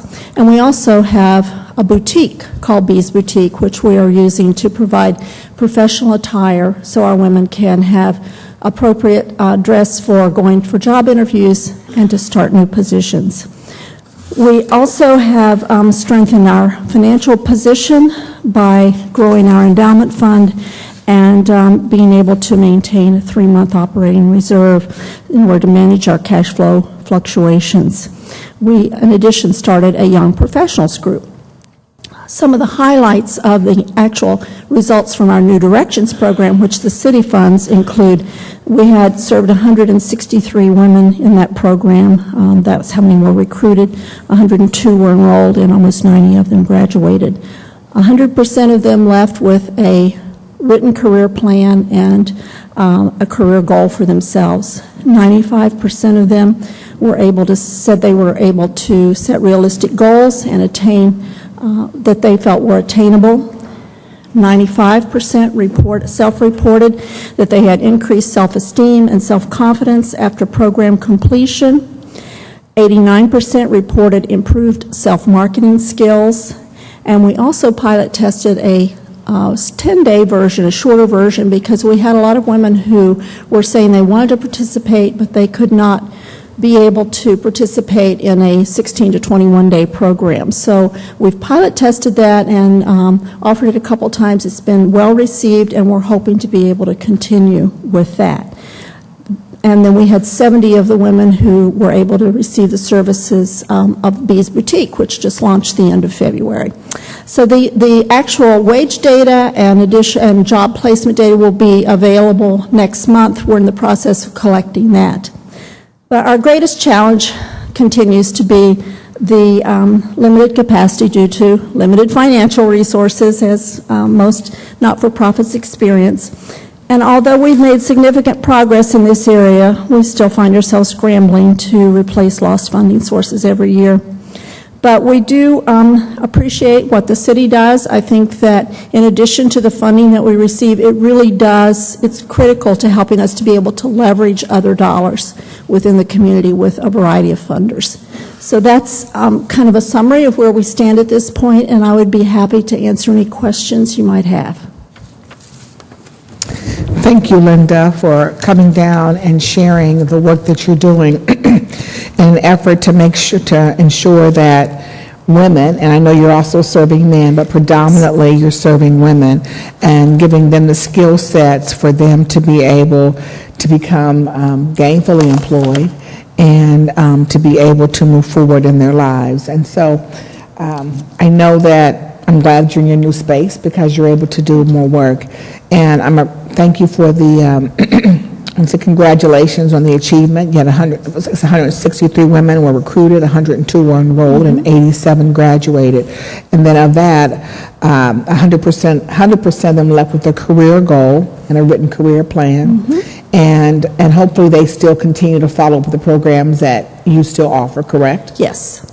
Yes, we will continue to work with them until they find employment. And sometimes we help them to find a job to put food on the table right now, even though it may not be the kind of job that's their long-term career goal, because they may often need additional education or training in order to achieve that career goal. But we continue to work with them every step of the way through our placement services and our individual career counseling sessions and support that we give them and helping them to find scholarships and loans and additional resources that they need in order to be successful. Thank you. And the skill set that you're giving them, again, are individuals who may not have worked for a long time or have worked at all. And those skill sets, so when you see a 95% report that you help them set realistic and attainable career goals, as well as increase their self-esteem and self-confidence, because that's a big part of going out to find a job. You have to be confident about that. And then you also had 89% reported self-marketing skills. And again, 70 were able to receive career outfits as from the new Bees Boutique. So thank you for the work that you're doing in our community to help women to move forward. And I know you have a lot of success stories, and maybe you would like to share one with us. That's number one. And two, if you would share with the viewing and listening audience, if there are individuals out here who would want to be a part of your program, how would they do that? Okay, certainly. I think one of our every year we recognize one of our outstanding graduates at our Women of Promise event, which was held in April, a couple months ago. And this year we actually recognized two graduates, and one was Kathy Bickle, who was assistant. She worked in the Alumni Association at Ohio State, and the other is I'm at a blank on her name right now. Tosca Pearson. Anyway, both of these women were single moms at the time they came to our program, and they were facing, at the time, they did not have education to be able to achieve the kind of job that would allow them to support their children. Kathy at the time had gone through a divorce. She had 3 small children and was really concerned about where she would go. And she went through our program, gained her confidence, went back to school, got her bachelor's and then her master's from Fisher College at Ohio State, and then has risen to become she was the Associate Vice President of the Alumni Association, and just recently accepted the position of the Director of the Alumni Association for the University of Oregon. So, you know, outstanding women.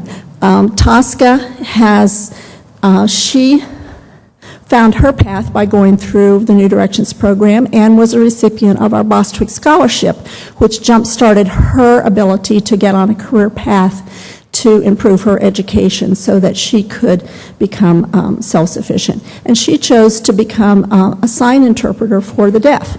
She went through Columbus State's program, got her associate degree there, and then went on to Gallaudet College in Washington, D.C.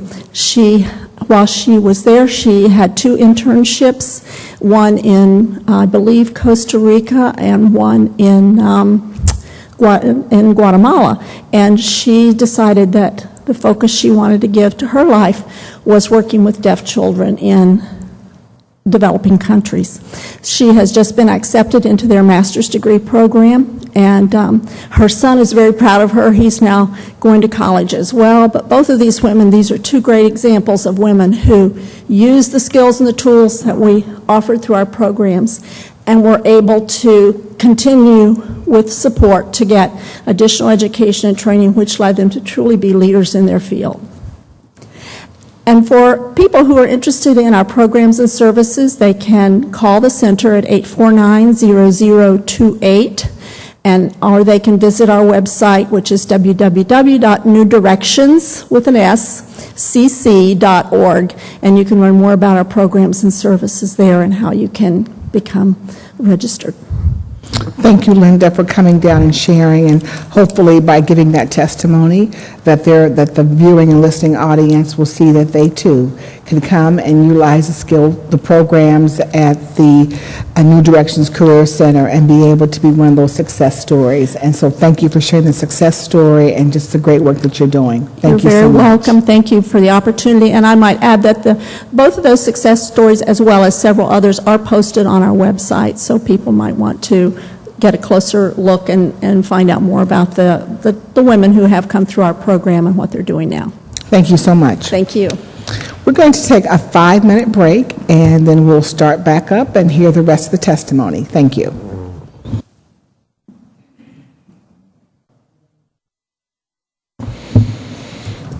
The next speaker at our Human Services hearing will be Mr. Gregory Jefferson, who is the President and CEO for the Community for a New Direction. Mr. Jefferson. How are you this afternoon? Well, thank you. Good. Well, thank you for this opportunity to come and talk about Community for New Direction. And before I get started, I want to thank you for your leadership in the city, and particularly with human service programming. Thank you. Thank you so much. Yeah. Well, Community for New Direction, as you may know, is we're in our 24th year, and actually we started in a 2-bedroom apartment in the Sullivan Gardens housing development. And over the past 24 years, we've grown. Our primary focus is still serving urban areas. The areas that we provide services are in-school programming. Last year, we were in 18 Columbus City schools with our anti-bullying program. It's called Young Ambassadors for Peace. We also have a intergenerational mentorship program that links retired adults with kids who are struggling in schools. And then we have after-school programming that we provide on the east side, the west side, and on the south ends of school. Serve about 150 kids in our after-school program. We served just over 500 kids last year with our in-school programming. Then we have a summer day camp, which just ended first week in August. And we had 150 kids from all over the city in that program as well. And those were all supported by funds from the city.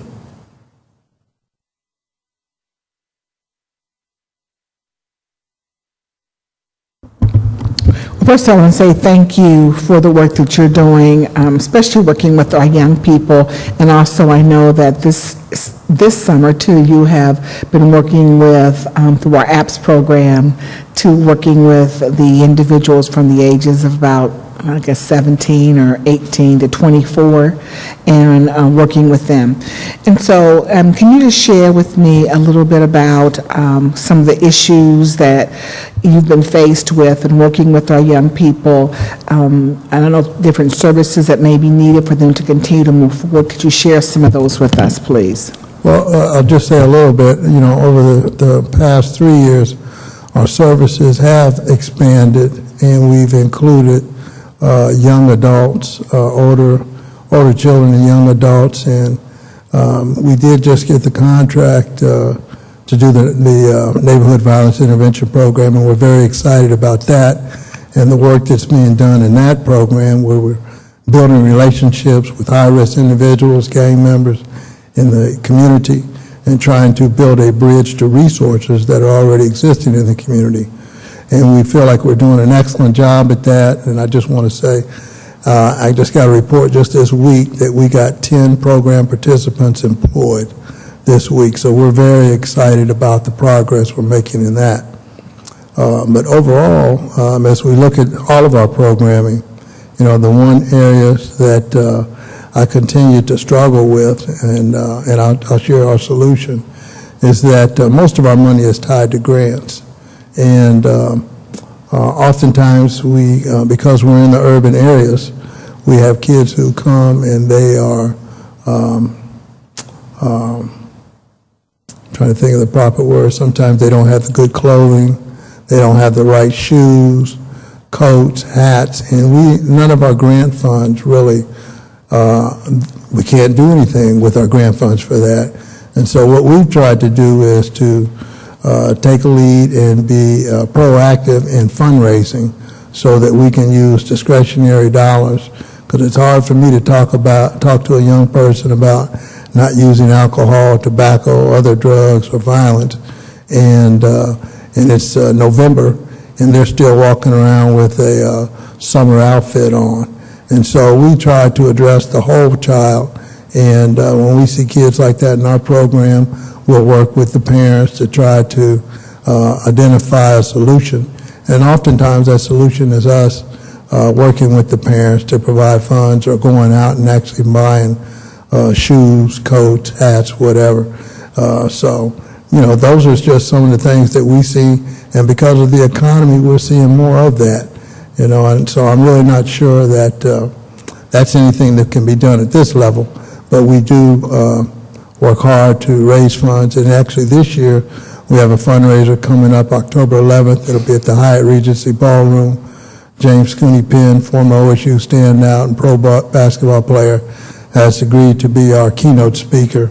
And that's one of the ways that we raise funds to provide scholarship money for our older graduating students, and also to purchase hats, coats, and gloves, and all of those things during the Christmas season. Can you share a little bit more about the anti-bullying program that you are providing in our Columbus City schools? Yes, absolutely. We've been providing that program really for about 15 years in Columbus City schools. We provided it in Hilliard City schools, White House City schools, and it was developed by our former director, who was LaTanya Lemon. And we do extensive evaluation program. Community Research Center does all of our evaluates our programs. And the outcomes are really very exciting.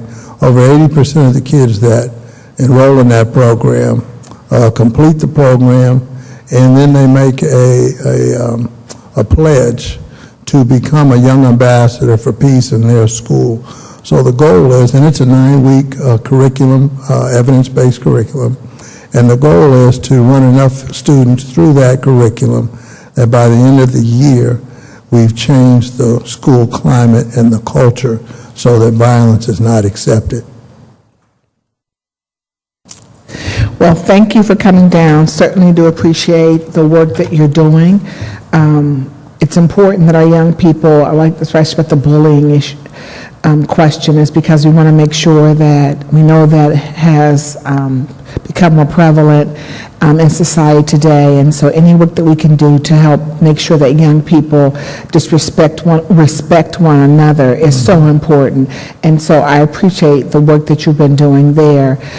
Also, again, like you said, you're working on neighborhood violence, and that's important work because we want to we know that when young people are in communities where there is violence, whether it's even in their home or not, but it's in their community, that has an effect on them. It has an effect on how they're going to be successful in school. It has an effect on how they participate in relationships with others.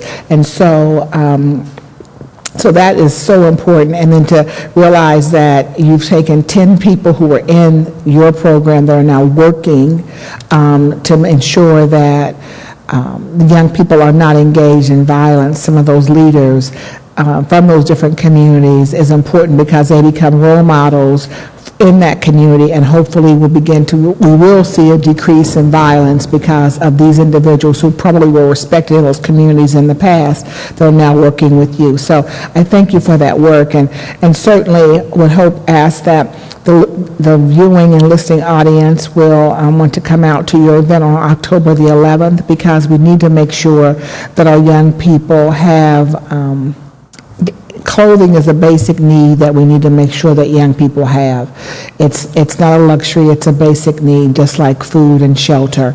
And certainly young people do not need to be wearing summer clothes in the winter, because you're right, then they're going to want to go and be involved in other activities to get what they need, and we're trying to deter them from doing that.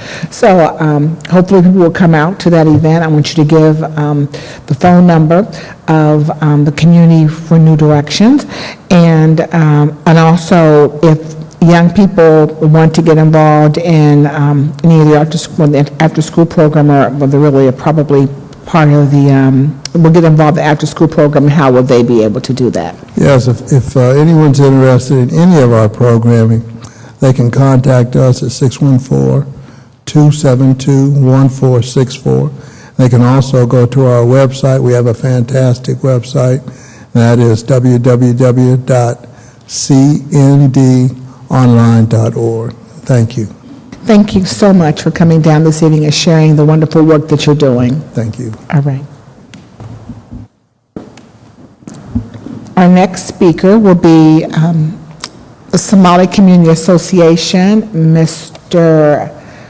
Hossan Omar, and then we'll have the Southside Learning and Development Center with Ms. Pamela Hamilton. So if Hossan Omar will come to the podium. Thank you.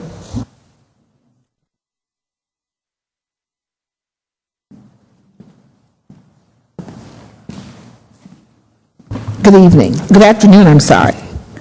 Good afternoon, City Council Member, Chair for House and Health Human Service, Honorable Priscilla Tyson, and I'm honored to speak here to you today on behalf of Somali Community Association of Ohio. Columbus became the second most popular destination for Somalis in the United States. Today I'm feeling a little bit under the weather, and I have a chairman who was working with me. He's a case manager, and also he's the advocate for the community, so he will testify today. So his name is Shomarki Mohammed. Shomarki Goulet. Thank you, and I hope you feel better.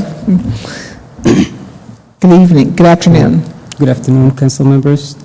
Can you guys hear me fine? Okay. In 2000, the Somali Community Association of Ohio began providing assistance to hundreds of these new refugees and immigrants. Since 2000, the organization has helped more than 58,000 clients develop skills to sustain themselves and have a successful future in Columbus. The Somali community strives to serve all immigrant communities that need assistance.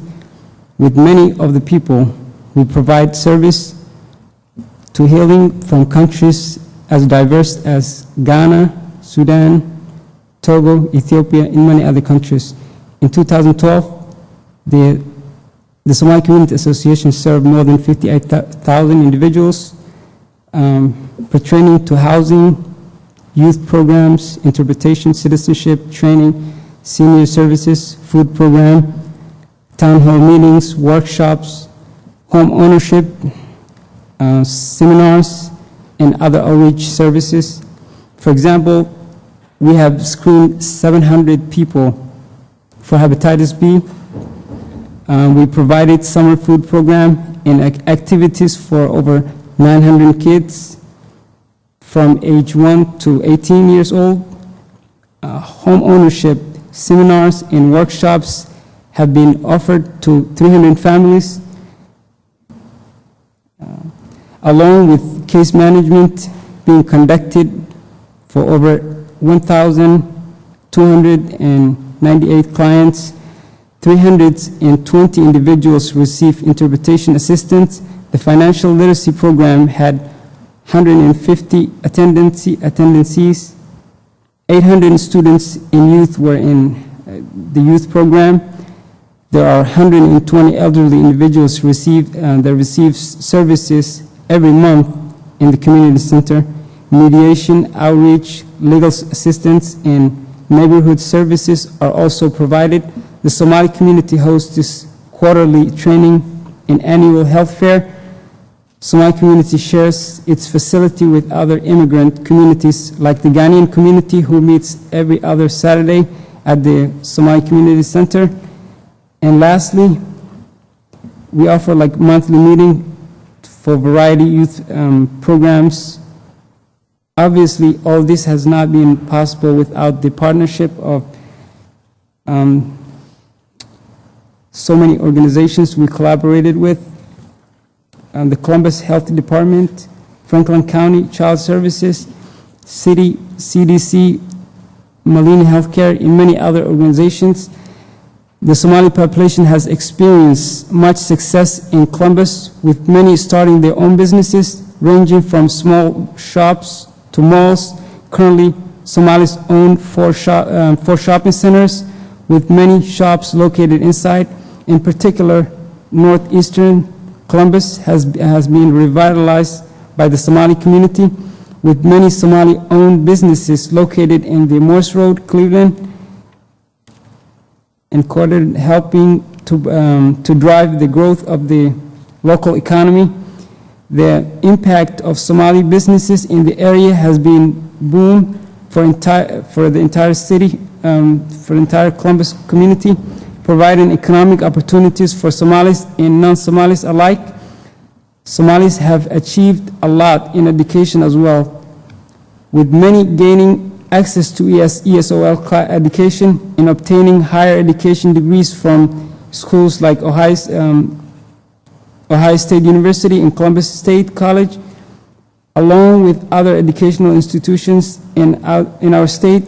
Large portion of the Somali community in Columbus are now American citizens, with tens of thousands registered to vote, hoping to have their voices count in the next election.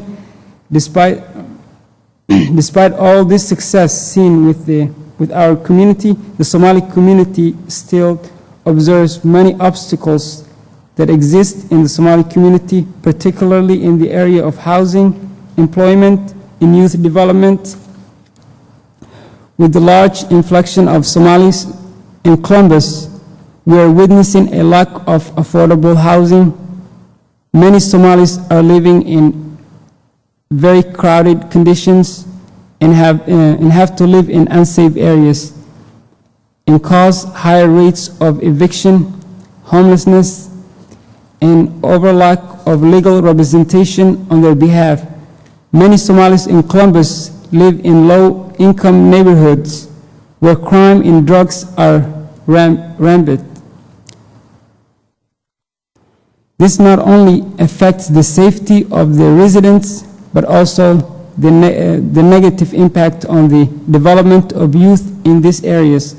Because of this living environment, many youth become negatively influenced and engage in gang activities and substance abuse. In relation to the negative neighborhood activities with many youth are not only becoming involved in this detrimental in habits, but are suffering in terms of education. The Somali community is witnessing a large number of Somali youth drop out of schools and have low level of achievement, academic achievement.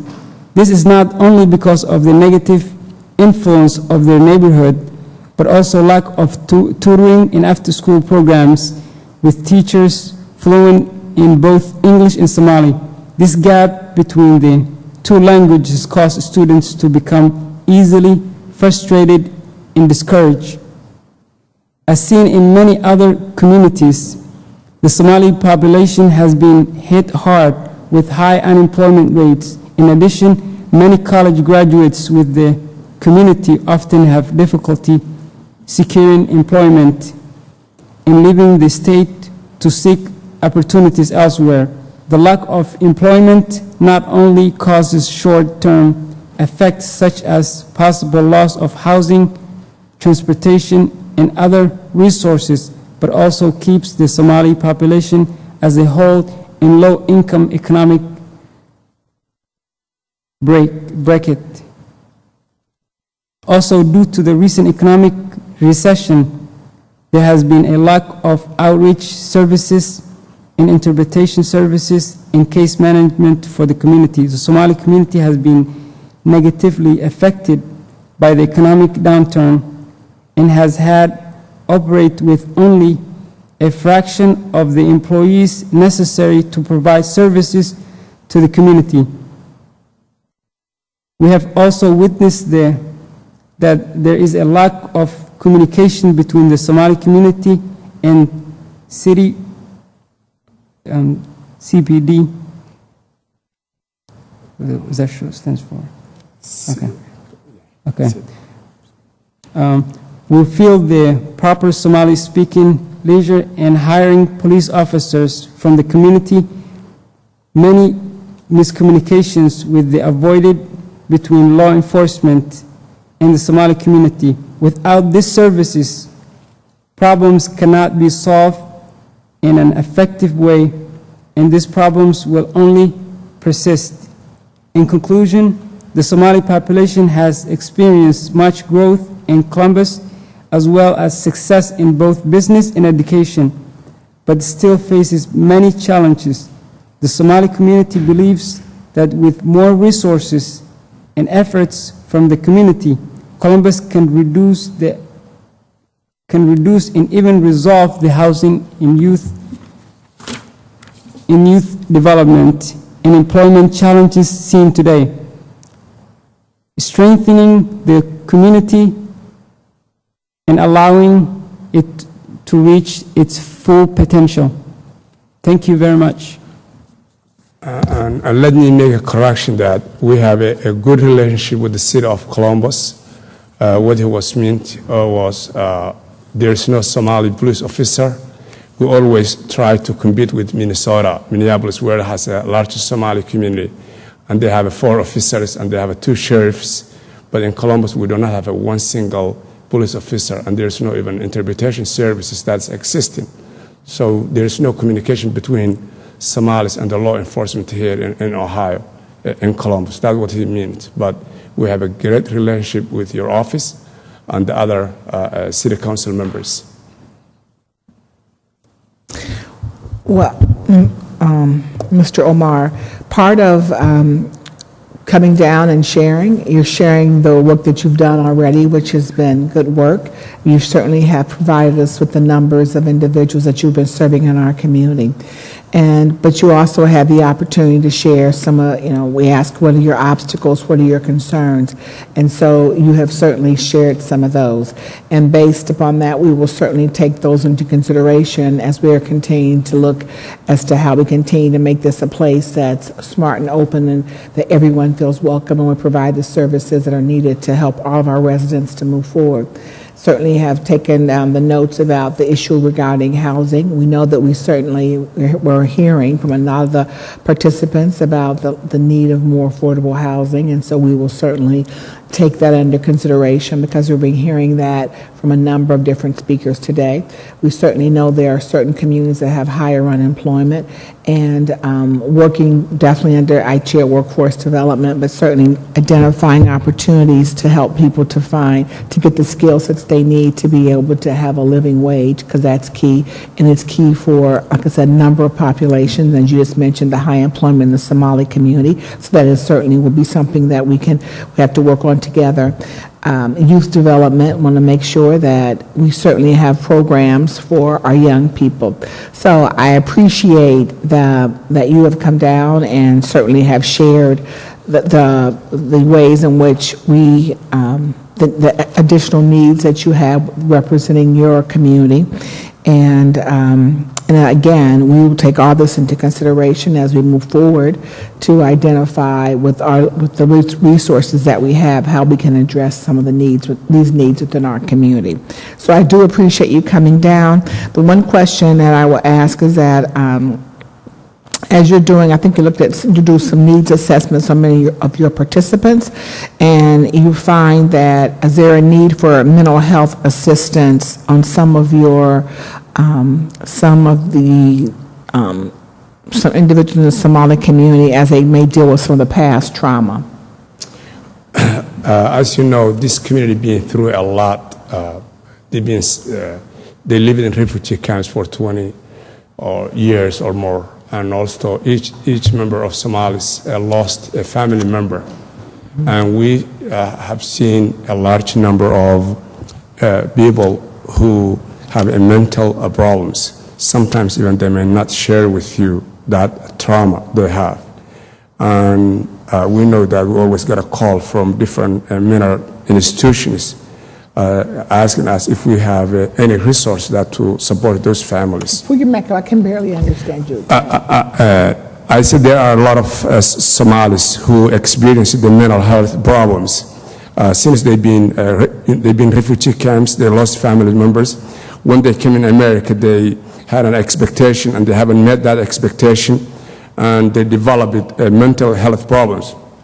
Some families, they may never come out and tell you exactly if there's somebody in the family had mental problems. Also, we get calls from different mental institutions, not every day, but weekly, that they saying that we have an individual Somali who have a mental problem. Will you please able to help us? So that's a big problem in the community, and we don't provide any service for that other than interpretation services.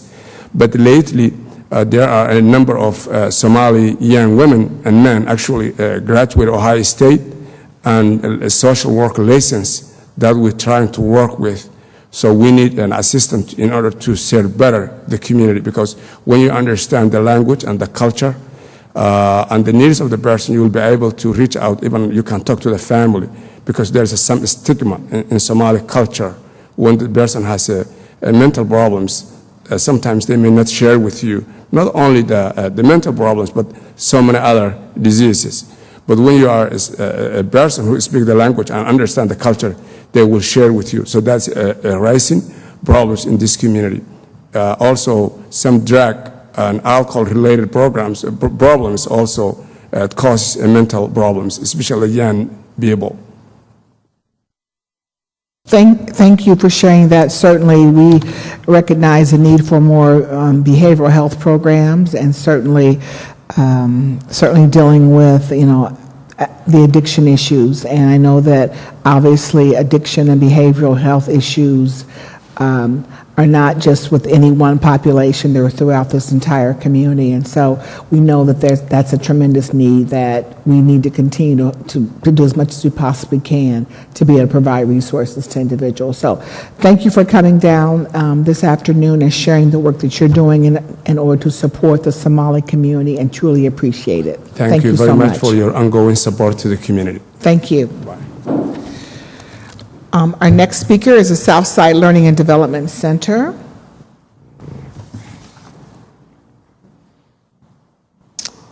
and Ms. Pamela Hamilton. Good afternoon. And I thank you very, very, very much for the opportunity to be here this afternoon. And I'm very grateful to the City of Columbus for all the support that they give the center. Southside Learning and Development Center is an early care and education facility, of course, on the south side of Columbus.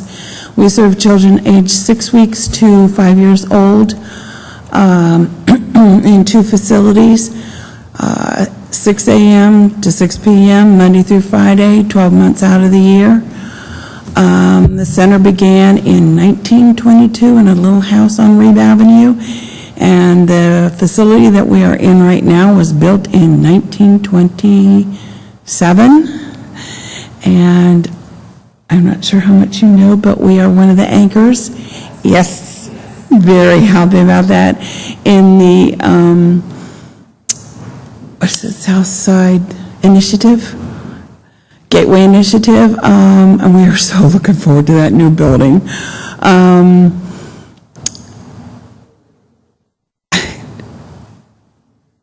We are NAEYC, National Association for the Education of Young Children, accredited, which is not an easy thing to do. In Ohio's quality standards, we are a step up to quality tier 2, soon to be at tier 3. Which provides equality for the parents that we serve in the area, a standard that they don't always see in the area that we're in. As you know, it's been blighted for several years, but there's a major turnaround in the area. It is so awesome to see the new houses coming in. We look forward to all those new families. Everything that's going down there, the new healthcare facility is going to open. I think it's pretty soon. It's almost done. I'm not sure about all those windows, but it's coming along very well.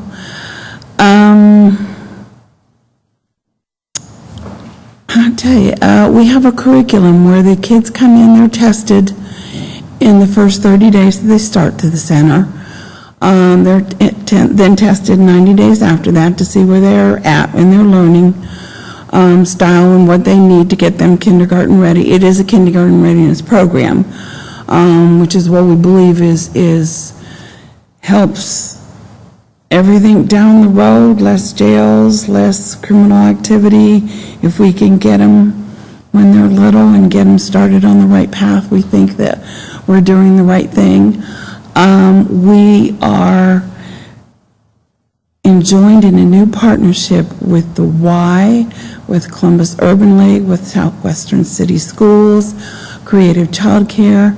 We just had our open fair today for a new Head Start program. Because of the employment issues that are prevalent on the south side, a lot of parents didn't qualify for publicly funded child care because the parent has to be either working or going to school to qualify for that stipulation for child care. And so many of them didn't have that availability. There's a lot of SSI. So with this new Head Start program, we can get those kids in there off the street and get them started in the program. We're also, I found out yesterday, I'm going to have openings for the Columbus Public School pre-K program as well. So we're going to really start filling up and getting those kids in their program and getting them ready to go. Pamela, thank you for coming down, and certainly we are very pleased to be able to support the early childhood education program at the Southside Learning and Development Center. We're excited about the changes that are going on the south side of our community, and you mentioned a number of initiatives that are going on that certainly will help to move the community forward. But most importantly, the work that you're doing is important to helping children to move forward. And as I've mentioned over a number of hearings, number of speakers today that are doing working with early childhood education and helping to move our children's lives forward by giving them the skill sets that they need to be able to be successful from 6 weeks to 5 years, so that when they go to school, they're prepared to go to school and to be successful. And as you know, that's the whole nation's talking about it. If you watch anything on watching television, there's news channels, everyone's talking about early childhood education, which you've been doing for quite some time. As you know, the Education Commission certainly focused on early childhood education. There are a lot of advocates in this community for this work. So, and we know that hopefully that some things will happen in this fall that will help to bring more resources, that will help to get more young people in early childhood education, because it is the #1 priority for this community. We understand how important it is for kids to get this great child care, to be able to, like I said, that's the beginning of how they move forward for the rest of their lives. They're not going to be behind. They're going to be able to compete. So thank you for the work that you're doing. We are truly grateful for everyone that's working to support our children. And so thank you. Appreciate the result that you've given us and look forward to a continued relationship with your organization and moving our children forward. Thank you so much. Thank you, and I can tell you, everybody there loves doing that job. All right. Thank you.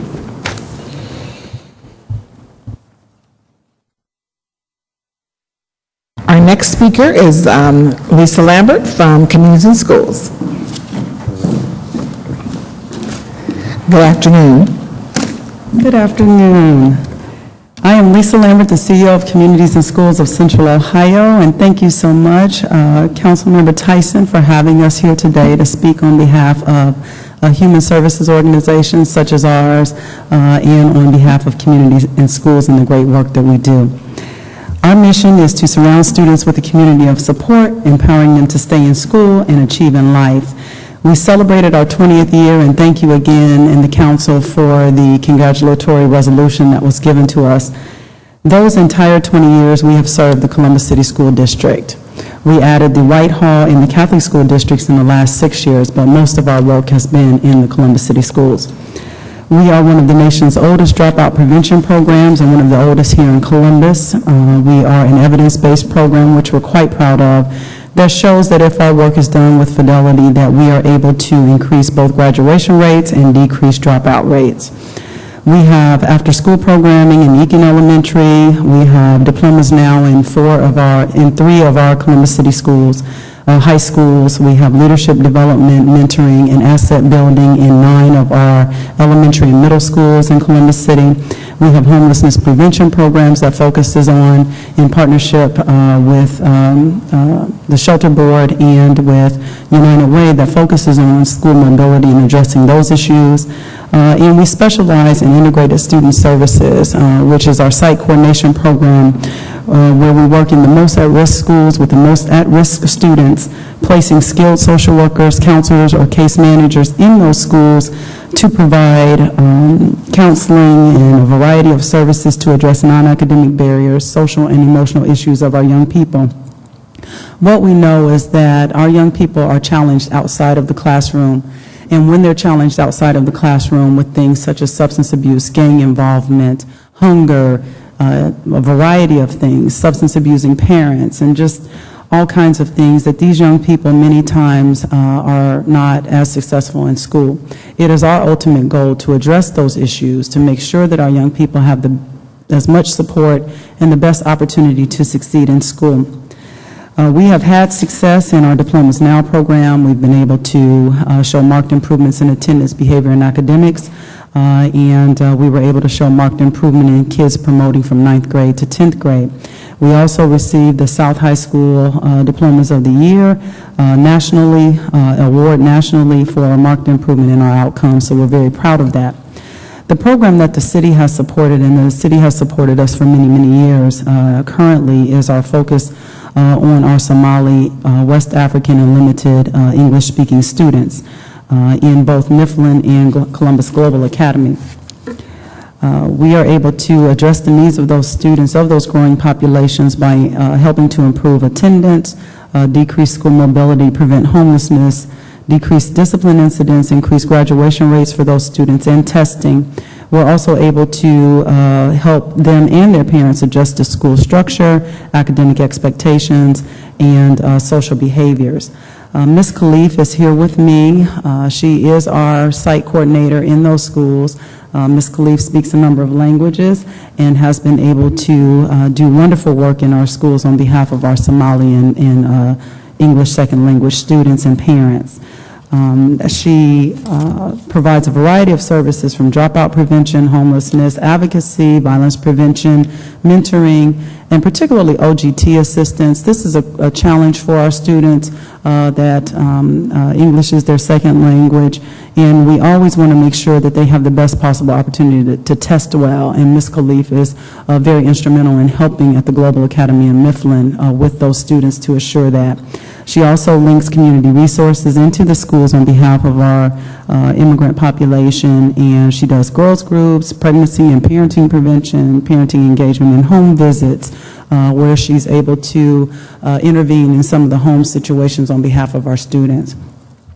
I am pleased to report that with Ms. Khalif, we have been able to serve 1,038 students through her whole school activities in both of the schools.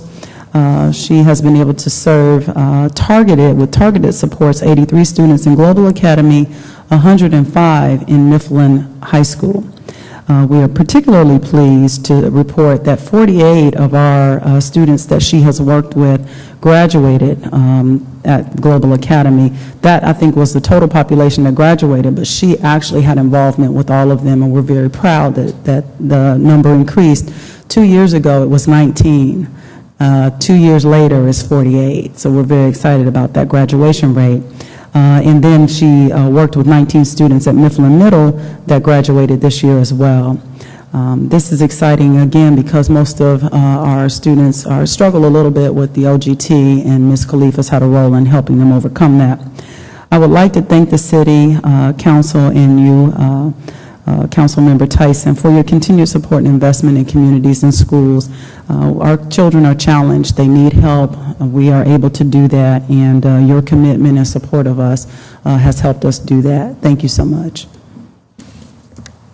Thank you, Ms. Lambert, for the work that you're doing to ensure that our young people have the opportunity to get the skill sets that they need so that they can move forward in their lives.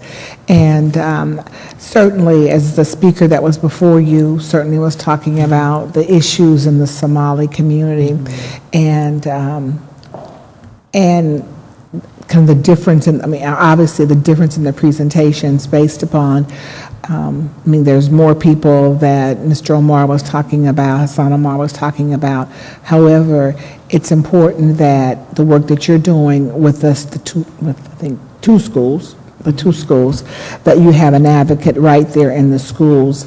And of course, with your knowledge of all the resources in the community, can be able to work with Ms. Khalif to be able to bridge those resources to those young people. The question that I would ask is certainly, first of all, congratulations on those numbers of having those young people to be successful and to graduate, because we understand that certainly when you come from another country and you didn't speak English, and you have to learn to speak English, you have to keep up with the academic requirements, because we don't say because you come from another country and you want to graduate that you now have to, we're going to change the graduation requirements. You have to meet all the requirements. So I appreciate that I know that requires a lot of one-on-one help to deal with all these different issues.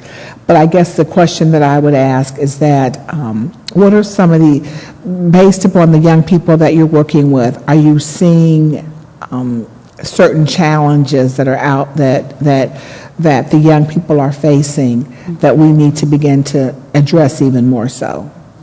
I'll let Ms. Khalif speak to that, but certainly the issues of pregnancy, teen parenting is one of the issues that our young people face. And then Ms. Khalif, if you want to. One of the biggest challenges, like language barrier. I want to share with you one of my students, teenage mom, who had, she was pregnant and she continued to go to school, and she had her baby. She didn't graduate on time, but she came back and finished OGT, and she graduated this year. So one of the biggest things is language barrier, and also, other things that I can't count.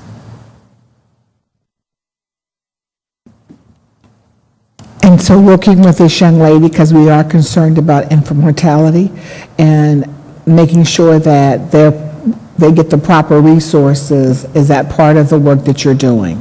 Yes, we have a partnership with the Center for Healthy Families. Yes, and we work with Ms. Stafford and her team to meet the needs of our young people that are parenting teens. Thank you, because we fund them, and we want to make sure that, and that's part of what you do at communities and schools, is that linking the different situations with the proper resources that we have in our community to provide those services. So she had a healthy baby, and she graduated from high school. Yes. And that's what we want to see happen. So thank you for the work that you're doing. We know it's really important, and I truly appreciate the special attention that you're paying to our Somali community. Thank you. Thank you so much.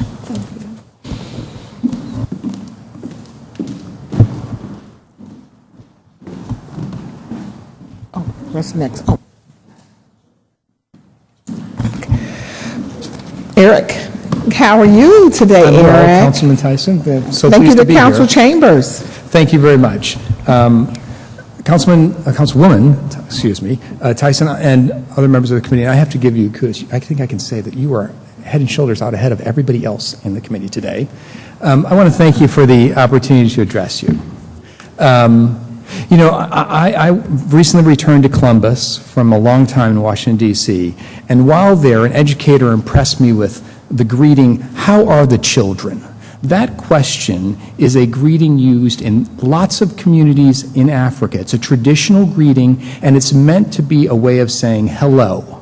And I found it amazing that halfway around the world, people understood that a measure of the strength of a community is how its children are faring. And I think it's a good way for all of us, because as I've listened to the other testimony, I know there's a thread of that running through everybody. For all of us to be thinking about that phrase, how are the children, when we think about our community and how we want to move it forward. In our case at Action for Children, the services we provide for early childhood educators and to school-age programs are the way we see a way to make an impact on the lives of young children. As you mentioned, I'm the CEO of Action for Children, and I'm delighted to be here. For a long time, we've known, the research has shown, long-term studies have shown that the benefits of early childhood education, especially for our most low-income, highest-risk children, are enormous. They help children stay in school, they help them stay making progress on grade, and they increase graduation rates. Once out of school, they help children, now adults, be able to earn more, keep themselves fully employed, and avoid a host of behaviors that often bring about other kinds of interventions that are very expensive. The return of the investment on early childhood education, no one's arguing, has been documented to be $6 to $9 for every dollar spent. Now, the problem is a community can't reap that benefit unless there are options, high-quality options for parents to choose, and they know to select those. And that's why, and we appreciate this so much, Action for Children has been supported by the City Council to work to enhance information referral and to improve technical assistance with our community-based providers. I just want to briefly share a little bit of what we've done so far in this contract year, beginning February and going through the end of June. You have the survey with more detail, and so don't hesitate to ask questions, of course. But related to the first outcome, which is about improving the quality of interactions between parents and children, we've had more than 800 unduplicated parent contacts received. Those are individuals who've received counseling or other services and information from Action for Children, and 92% of them have responded to our surveys and quality assurance work saying that they have acquired new knowledge to assist them in making decisions about quality child care and early education. Almost 10,000 informational pieces have been distributed in the community via hard copy and otherwise to parents and other families, and almost 1,500 parents have participated in a host of our educational services. On outcome 2, which is related to improving the quality of early childhood education programs, the options that parents have out there. And this is a really important one, I think, at this point in our community's development. We've helped more than almost 20 new home providers start up, and we've conducted 5 Start a Center workshops with over 300 child care programs being updated in our database. We have a challenge in Central Ohio, in particular in Columbus, in dealing with the changes that have been brought at the state level to licensing requirements for family child care providers that are going to make it a challenge for families who are currently relying on them, especially for off-hour evening care, to be able to continue to meet that need. And so at Action for Children, we are very much committed to expanding that supply. Related to the outcome, the third outcome in our proposal, the one concerning improving the quality of interactions between caregivers and children, we've provided more than 3,300 home child care providers, center directors, and staff with professional development opportunities in more than 200 sessions already thus far in the year. And there, the results are that 97% have reported that they've taken away learning that they can apply in the classroom to improve their practice. More than 1,500 hours of on-site and phone technical assistance to over 180 programs, including ones like Southside that we've had a strong partnership with over the year, have occurred so far during the year. A lot of this work is aligned to the state's efforts to improve quality through the state Step Up to Quality improvement system, but we don't limit ourselves there. To do that would be to sell our community short, because we need to be looking at all of the centers that impact the most high-risk and high-need families in our community.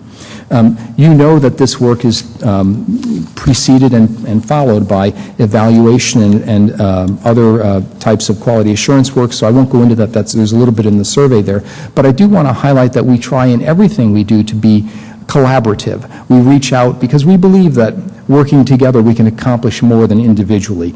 We work with United Way, the Franklin County Department of Job and Family Services, the Columbus Metropolitan Library, our Educational Service Center partners on the education side of the coin, and Learn for Life, and a number of other organizations.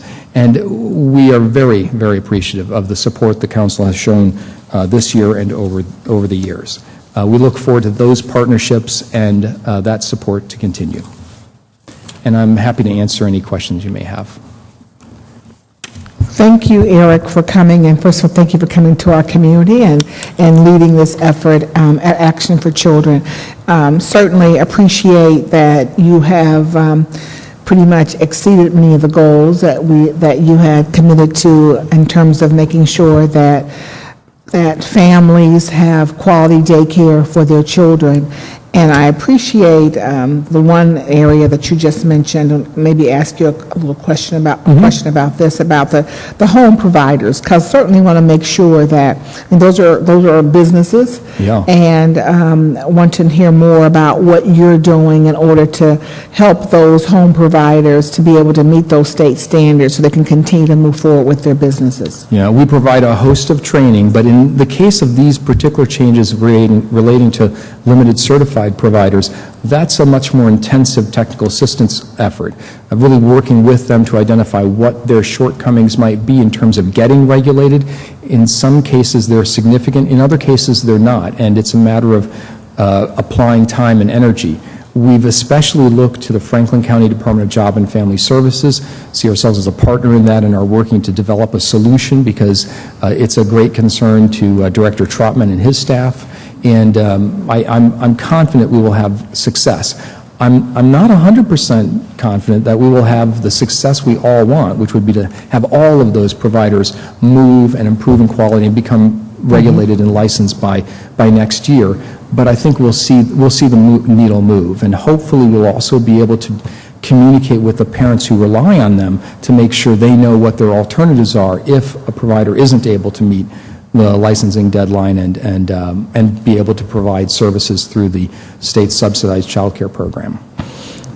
And with that, if so, again, I heard what you just said, that everyone may not be able to meet the standards, and so, but you're going to definitely work with those families to make sure that their child is able to be able to go to have the appropriate child care that they can afford so that their child can continue to move forward with educational success. That's right. Absent that opportunity, the family's just that much more disadvantaged. Okay.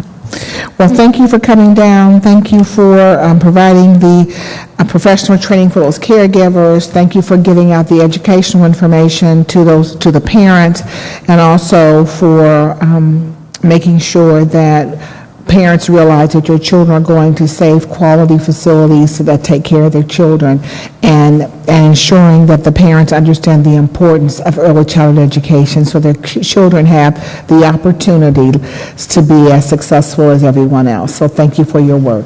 You're welcome, and thank you for the opportunity. Can you please give your phone number to Action for Children so that yes. if individuals want to get your information, that would be Anyone in the helpful. community can reach us at 614-224-0222, and on the web at actionforchildren.org. Thank you so much, Eric. Our next speaker is Joan Lloyd from the Mid-Ohio Food Bank. How are you today? Great. Good afternoon. Good afternoon. Thanks so much, Councilmember Tyson, for having me here today and your support of Human Services. I'm Joan Casto-Lloyd, and I am Mid-Ohio Food Bank's Operation Feed Campaign Director. At Mid-Ohio Food Bank, our mission is two-part. First, to end hunger one nourishing meal at a time, and to co-create a sustainable community where everyone thrives. And our vision is a hunger-free and healthier community. And we do that in a number of ways, but let me just tell you a little bit about what we did last year. In our last fiscal year, we distributed over 48.6 million pounds of food and grocery products, which enabled our partner agencies to provide more than 107,000 meals every day. What's really exciting for us is that over half the food we distributed in fiscal year 13 was fresh. 25 million pounds of produce, dairy, meats, and bread. Now, obviously, that has had an impact on our operations model, and we have gone from a couple of years ago to 50 produce markets in neighborhoods. We have over 600 scheduled for fiscal year 14. So that's how we're getting a lot of that fresh food distributed. Need continues to be extremely high.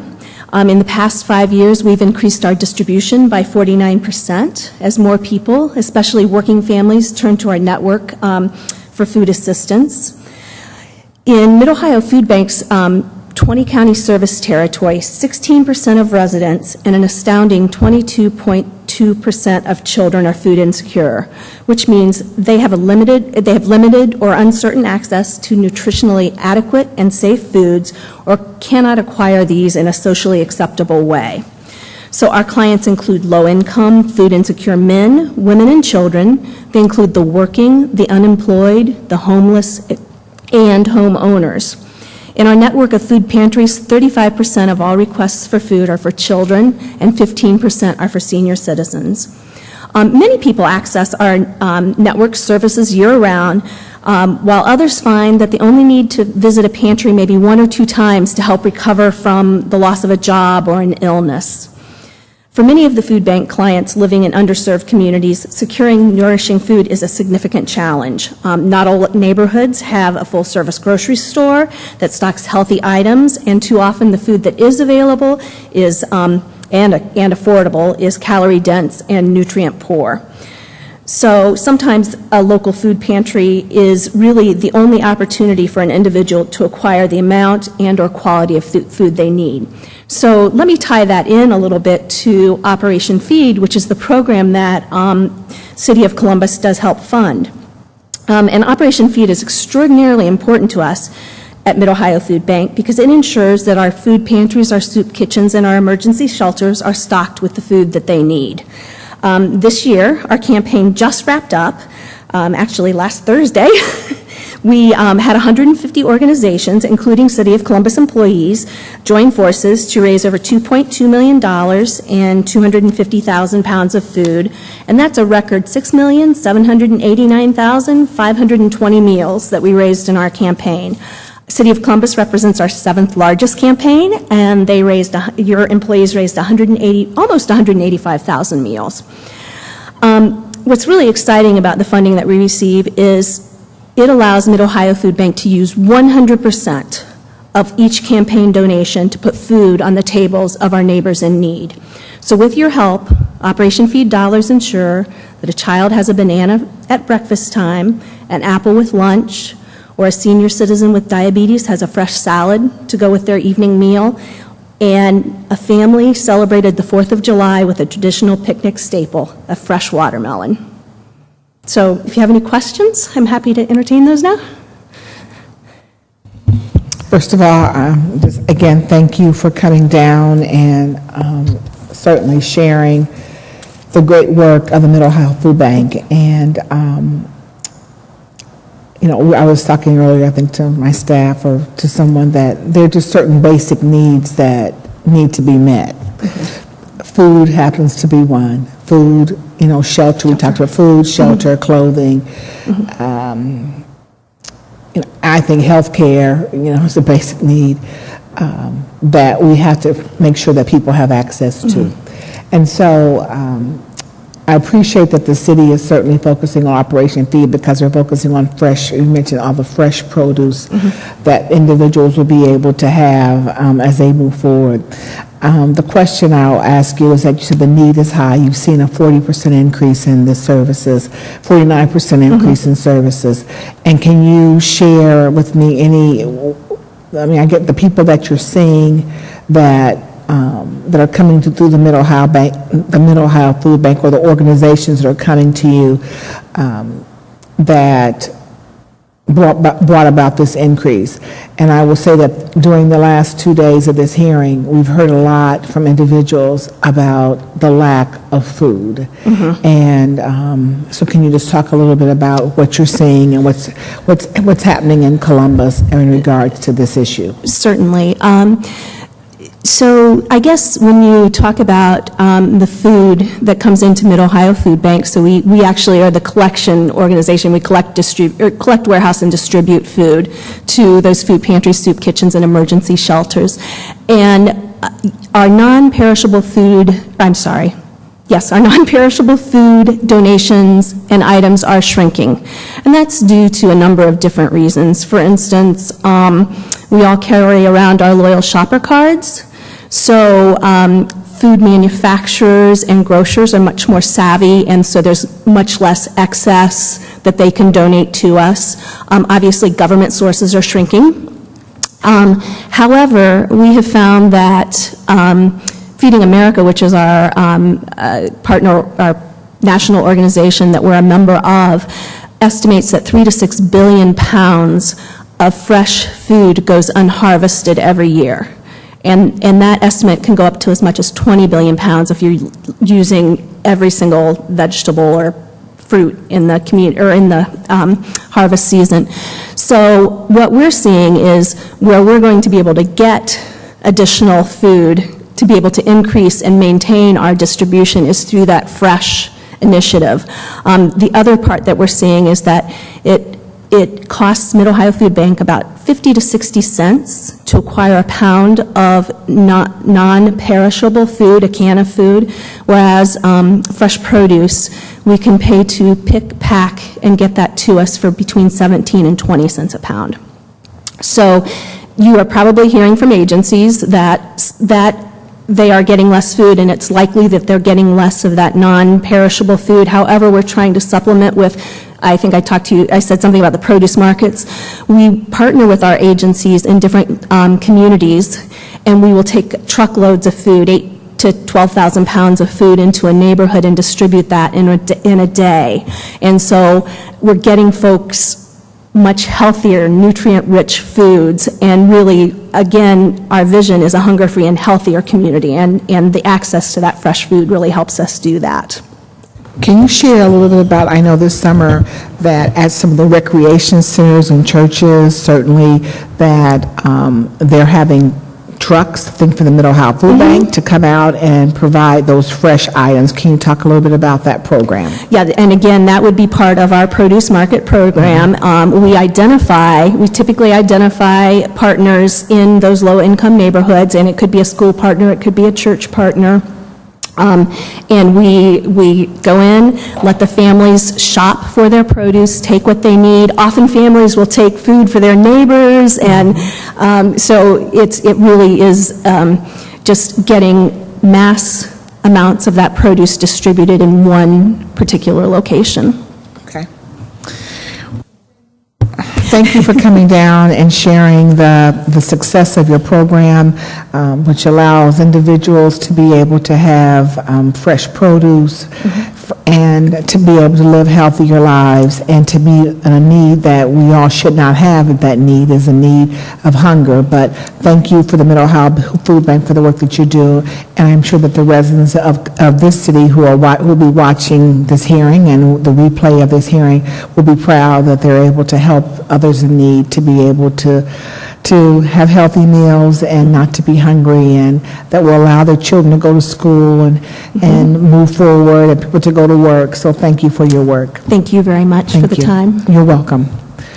Our next speaker is Mr. Jeff Lefevre from Columbus Historic Society. Good evening. Good evening, Honorable Council Member Tyson and staff. It's great to be here again and see everybody. I'm Jeff Lefevre, the Executive Director of the Columbus Historical Society, and I'd like to once again thank you and the City Council and the City of Columbus for your continued support for our organization.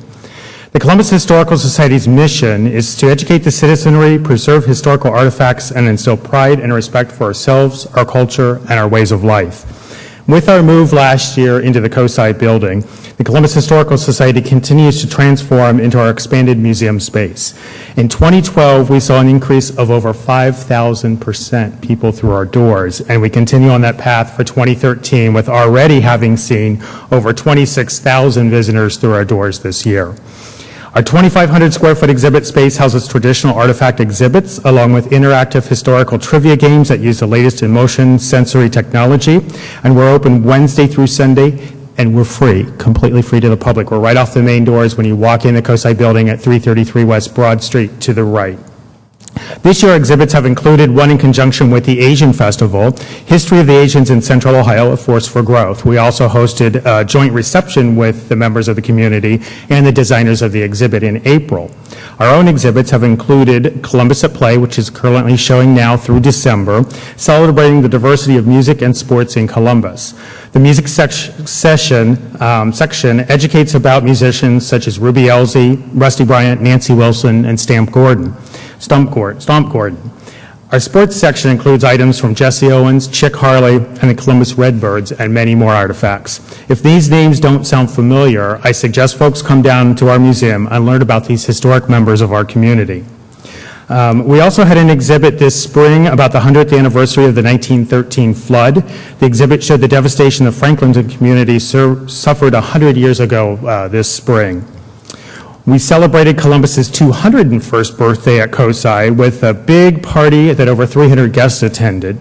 Our friends from COSI, the Kelton House, German Village Society, Times Past Vintage Dancers, Clintonville Historical Society, the Asian Festival, Ohio Historical Society Vintage Baseball Team, the Muffins, and several other groups helped us celebrate with exhibits, programs, and demonstrations throughout the day. And this year we were able to join with COSI and our 21st Century Learning Labs to partake in school group tours. We created a historical presentation, part of a series of presentations that day throughout the facility, and we had over 100 students come through the last spring for that program. We also had 60 students come from Clinton Elementary School to view the Asian exhibit that we have up and our exhibit and to learn about origami. So we had them come through and do a series of programs through in our space. We continue outreach with Columbus Public Schools just last week when we hosted over 60 teachers from Fort Hays Arts and Academic School, as well as the Career Academy for their first Teachers Day meeting of the year. They came to our space, did a tour, and then they went over to WSU for a sit-down meeting for the rest of the day. And later that afternoon, 40 incoming international students from Columbus College of Art and Design came to visit our museum and did a city tour that day. Columbus State Community College and work-study students. This year, new to us are Kent State Library Science students that are at the Ohio Anna Library, interns, volunteers. They all continue to staff our museum and assist us with our archiving programs, our general programs and events that we produce. The CHS continues to work to engage new audiences, create dynamic exhibits and programs to educate our school kids, local residents, and visitors to our city about the vibrant history and diverse culture of Columbus. And we do thank you for your continued support. Jeff, thank you. It's really exciting to hear your presentation, especially since you have you've made this collaboration with COSI, because I think it has certainly opened the doors of opportunity for more individuals to learn more about the history of Columbus and certainly the ways that different individuals have made this community a great place that we stand on for 201 years now. That the history of our city is so important because, again, it's important for everyone to know their history, to know where they're going and where the cities continue to move forward. So certainly do appreciate the work that you're doing at the Columbus Historical Society. And just sharing the numbers that you've given us. I mean, your goals were to increase access to Columbus history for every guest, to improve the guest's understanding and appreciation of Columbus, its citizens, its contributions to our city. And certainly if you welcomed more than 26,000 visitors in 2013 to date is pretty impressive, as well as to improve the knowledge of the culture of our community, and you've done that in a number of ways. Also excited with the partnership that you've had with the Asian community, and hopefully we'll be able to have other diverse communities being able to share their history in Columbus at the Columbus Historical Society. Those are certainly in the works, in the talks. We're definitely deciding. We've got a room in the back of our space we're going to have as our community partner room, where we're bringing in different groups. Speaking of groups such as the Columbus Gay Men's Chorus that is celebrating 25 years, they're proposing an exhibit for us to host, working with different groups through maybe some of the festivals, such as the Asian community, working with Latino Festival, the Somali community, some of those communities that have had long roots here in our community now. We are in the exploratory stage of putting this all together and creating a template for these organizations to do, but it's definitely one of our strong goals for the future. And I think, and I'm glad that you're working on it, and obviously you have to have the funding, and we know what else is required to do that, but that you're looking at a strategic plan to be able to show the diversity of Columbus, because we say we're smart and open, and that's part of us being smart and open is definitely making sure that that the Columbus Historical Society shares its past and also moving forward to its future. So thank you for the work that you're doing. I love the partnership, and keep up the good work. Thank you very much. Thank you. Our next speakers are going to be from the Columbus Area Integrated Health Services, which we used to know as Columbus Area Inc., but now we have a new name. And let's see. And our speakers, let me make sure I got all there. I have all these. Can share. Will be Cassandra Ellis, right? As you're the interim CEO and CFO. That is correct. Okay, and then my good friend, I guess Susie is going to be speaking also. Yes. Correct. Okay, great. All right. So, go ahead. The podium is yours, Ms. Ellis. Good afternoon, Councilwoman Tyson. I appreciate this opportunity to share with you our prevention program. We've relocated our prevention program to 1410 Cleveland Avenue, and it's on the second floor. The mission of Columbus Area Integrated Health Services, Inc. is to provide culturally sensitive and quality mental health and wellness services to the community. The program the city supports is our multicultural empowerment support groups, crisis intervention, alcohol, tobacco, and other drug. We kind of consider that our ATOD prevention. We use that as our acronym. Consultation, education, and outreach, along with providing individual and family mental health counseling. Columbus City dollars are utilized to help offset the expense that occur through our MECA program. It takes care of our operating program, focusing on alcohol, tobacco, and other drug. Prevention services that increase knowledge and resistance techniques in both our community AOD camps and ATOD school-based services. We've had this relationship with the city for over 13 years of you all funding our program. The Columbus Area Integrated Health Services MECA program provides services throughout Franklin County. MECA provides prevention services among the schools that have met federal poverty requirement. They qualify for either free or reduced lunch, along with staff expressing concerns regarding ATOD use and other approval as part of the family norm. The goal of MECA's ATOD program is to increase the number of individuals who perceive ATOD use as harmful or non-use as the norm. During the 2012 and 2013 funding period, MECA anticipates serving 60 elementary school students and 198 middle school students. Year-to-date, the MECA ATOD program is to increase the number of individuals who perceive ATOD use as harmful and non-use as the norm. Year-to-date, MECA has served 172 middle high school students, with 156 meeting the outcome, and 235 elementary school age students, with 214 meeting the outcome through its prevention program, which equates to about 91% compliance. MECA staff utilized various techniques to ensure that the students were comprehending and utilizing the information given to them during the classroom sessions. Our greatest challenge is the limited amount of funding that Columbus Area Integrated Health Services receives for the prevention program, which makes it extremely difficult to meet the many needs of the individuals that we serve. The agency continues to seek additional funding sources so that the program can continue to provide services to individuals that demonstrate the need.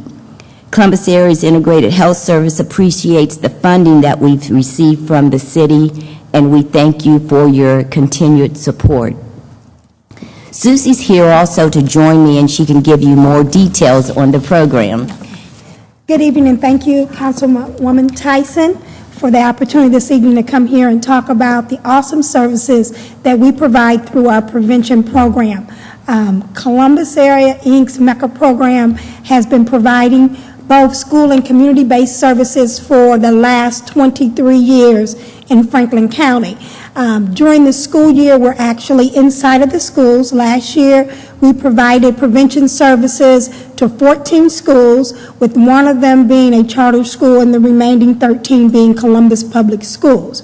In that time, we focused primarily on our elementary students, because research has shown that if we're talking about doing true prevention, we have to start early, educating our young people about the various drugs, the harmful effects, as well as the resistant techniques.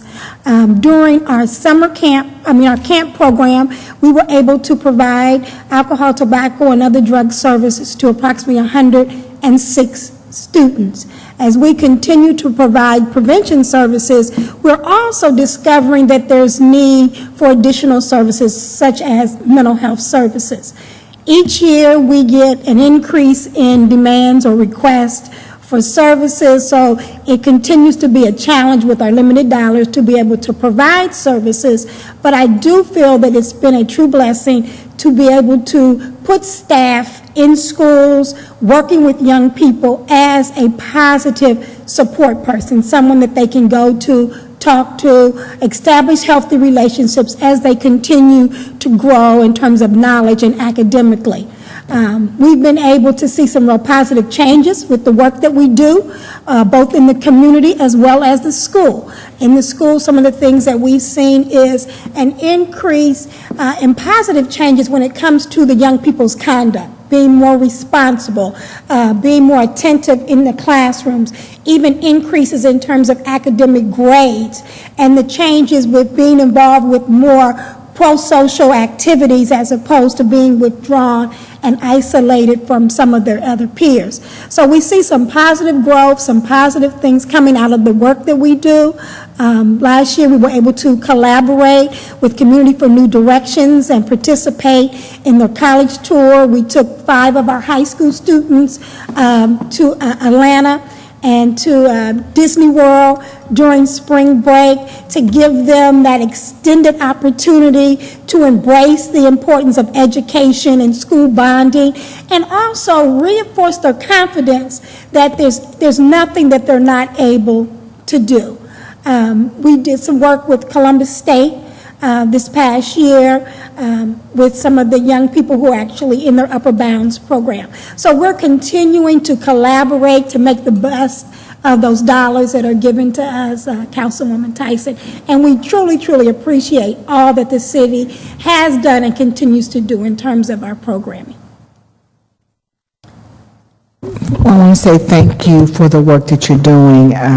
Certainly, we want to continue to support prevention programs. Last night, we heard from a number of other nonprofits who are doing, obviously, work, and actually listening to the speaker today about, about where are the children, how are the children.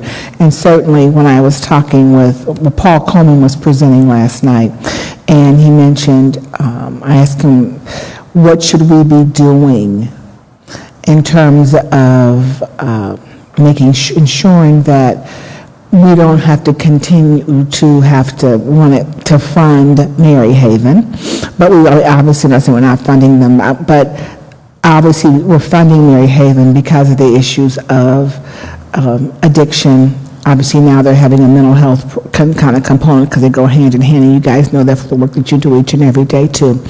And so he said, we need to work on prevention. And so I appreciate your comments around starting with elementary age children about making sure that they're not participating with drugs and alcohol, and so that they have an opportunity to move forward. And also, I know that having caring adults with our young people make a tremendous difference, and giving them opportunities that they may not be able to have, as you just mentioned, partnering with Greg Jefferson and the program at Community for New Directions. I am appreciative of that. I'm appreciative of the work that you're doing in those 13 Columbus City schools, and obviously you're working in one charter school, and that's fine. I mean, we just need to make sure that we're reaching all of our children, because I know there are children from Columbus City that are from the city of Columbus that are there. So, the question I'll ask you is that I know that you're working with these young people, and what are you finding? What are you hearing out here about some of their greatest needs or concerns that they have? One is that support, somebody that believes in them. Just recently ran into a young lady who was in the prevention program, has graduated, just got her master's degree, and one of the things she shared with me is, Miss Susie, you always believed in me. And when you get people who invest in our young people lives as opposed to just being involved, it does make a difference, and they need that, to know that there's someone there that believes in them, someone they can go to, that there's support for them when their back's up against the wall. Because as children, they live in homes, they live in environments where they don't have a lot of control. And it's just a matter of increasing their confidence, knowing that there's anything, you have the potential, so there's nothing that's impossible in terms of what you really want to do. Thank you. Thank you for the work that you're doing in regards to our young people and prevention. I also appreciate the work that you're doing with our adults, and I certainly we won't talk about it here, and we have a couple other speakers, but I certainly want to spend some time with you, because I have just these concerns over our adults that certainly have mental health issues, substance abuse issues that some of these children are living with, that certainly we need to we need to have as many resources for those individuals to move forward in their lives so that they can take good care of their children and they can take care of their families and they can move forward. So I, again, want to have, won't do it today, but want to just come visit and just talk about that because I'm very much concerned about our adults and the services that they need to be able to move forward and looking at drug addiction in a different way. So anyway, I appreciate what you're doing and thank you for serving our young people. Thank you. What we'll do is set up a tour for you to come and look at our facilities, and we'll show you all the different services that we provide to the adult population. That would be great. All right, thank you. Thank you so much. Our next speaker, or speakers, I don't know if they're both coming up, if Toby Furman and June Gutterman representing the Jewish Family Services. Good evening, ladies. Good evening. Hi, Hosanna. Councilwoman Tyson, thank you for holding this hearing, and thank you for giving us the opportunity to speak today. I'm just going to take a few minutes, which will be a challenge for me, to speak about Jewish Family Services in general, and then specifically around the issue of teen dating violence, which is where we come together. Jewish Family Services is a 108-year-old community-based organization whose mission is to strengthen individuals and families. We work with the life that each person brings us. We serve teenagers through seniors. We serve people from every zip code in the city and county. Our economic impact last year resulted in 538 people getting jobs, earning over $16.5 million in wages, paying $4.5 million in taxes for an investment of $1.5 million. We provided workforce services from entry level through executive. We are also part of the collaborative to move folks from TANF to work, and we are proud of the fact that our work participation rate for this population has been a consistent 93%. We also provided support services and to 260 Holocaust survivors who are still living in our community. We provided counseling to hundreds of families and individuals who are struggling with issues that prevent them from attaining economic and/or emotional self-sufficiency and stability. The work that the agency does has led us to take on the issue of teen dating violence. It is the work that the City of Columbus supports at Jewish Family Services, and we thank you for that. As we looked at the issues facing many of our clients, especially those coming to us as a result of domestic violence situations, we were struck by the fact that many of their long-term relationship patterns were established as a result of the type of relationships they experienced when they were teens. 1 in 3 teenage girls experience teen dating violence. It is an epidemic, and it does not discriminate. Girls from every walk of life are impacted. It impacts teens across their lifespan. Teens who are in dating violence relationships are more likely to smoke, drink, and use drugs. They are more likely to engage in unprotected sex and more likely to engage in unwanted sexual behavior due to intimidation. Girls are more likely to be denigrated by their partner, underperform academically, have damaged self-esteem, and underachieve when it comes to career choices. Teen dating violence destroys girls today and dramatically alters their future. But it alters our future also. When 1 in 3 of our teens are abused by intimate partners, we all lose. In our scan of the community, we realized that no other agency was focusing on dating violence prevention education to teens. 2 years ago, as a result of this, we created Teens Talking to Teens, an initiative that has 2 components: a peer educator model which uses safe dates and evidence-based curriculum, and a community awareness education model with the Purple Teen Party, which is free to all participants. The goal of the initiative is to empower girls with the knowledge of what healthy relationships are and to engage them so that they can become agents of change in their lives, schools, and community. With City Council's support last year, we leveraged your funds and engaged over 650 teens and more than 100 volunteers in our Purple Teen Party. We worked directly with over 100 teen models and peer educators. In addition, 100 teens and their moms attended our first Limitless Tea in order to help facilitate a deeper conversation between mothers and daughters. All total, over 55 schools from across the city and county were represented in this project. In 2014, with your help, we hope, to target City of Columbus teens and their families to engage them in the Teens Talking to Teen initiative.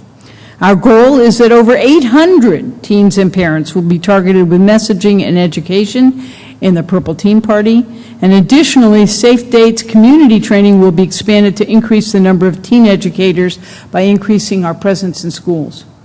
Community and corporate partners in this initiative include Choices, Asheray of Hope, D-Wave, the Ohio Attorney General's Office, and the Ohio Domestic Violence Network.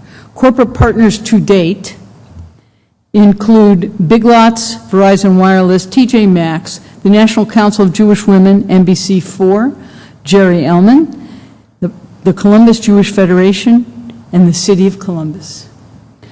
1 in 3 girls are impacted. We have to realize that. All of us are affected. When it is 1 in 3 girls and 1 in 5 boys, we are all responsible.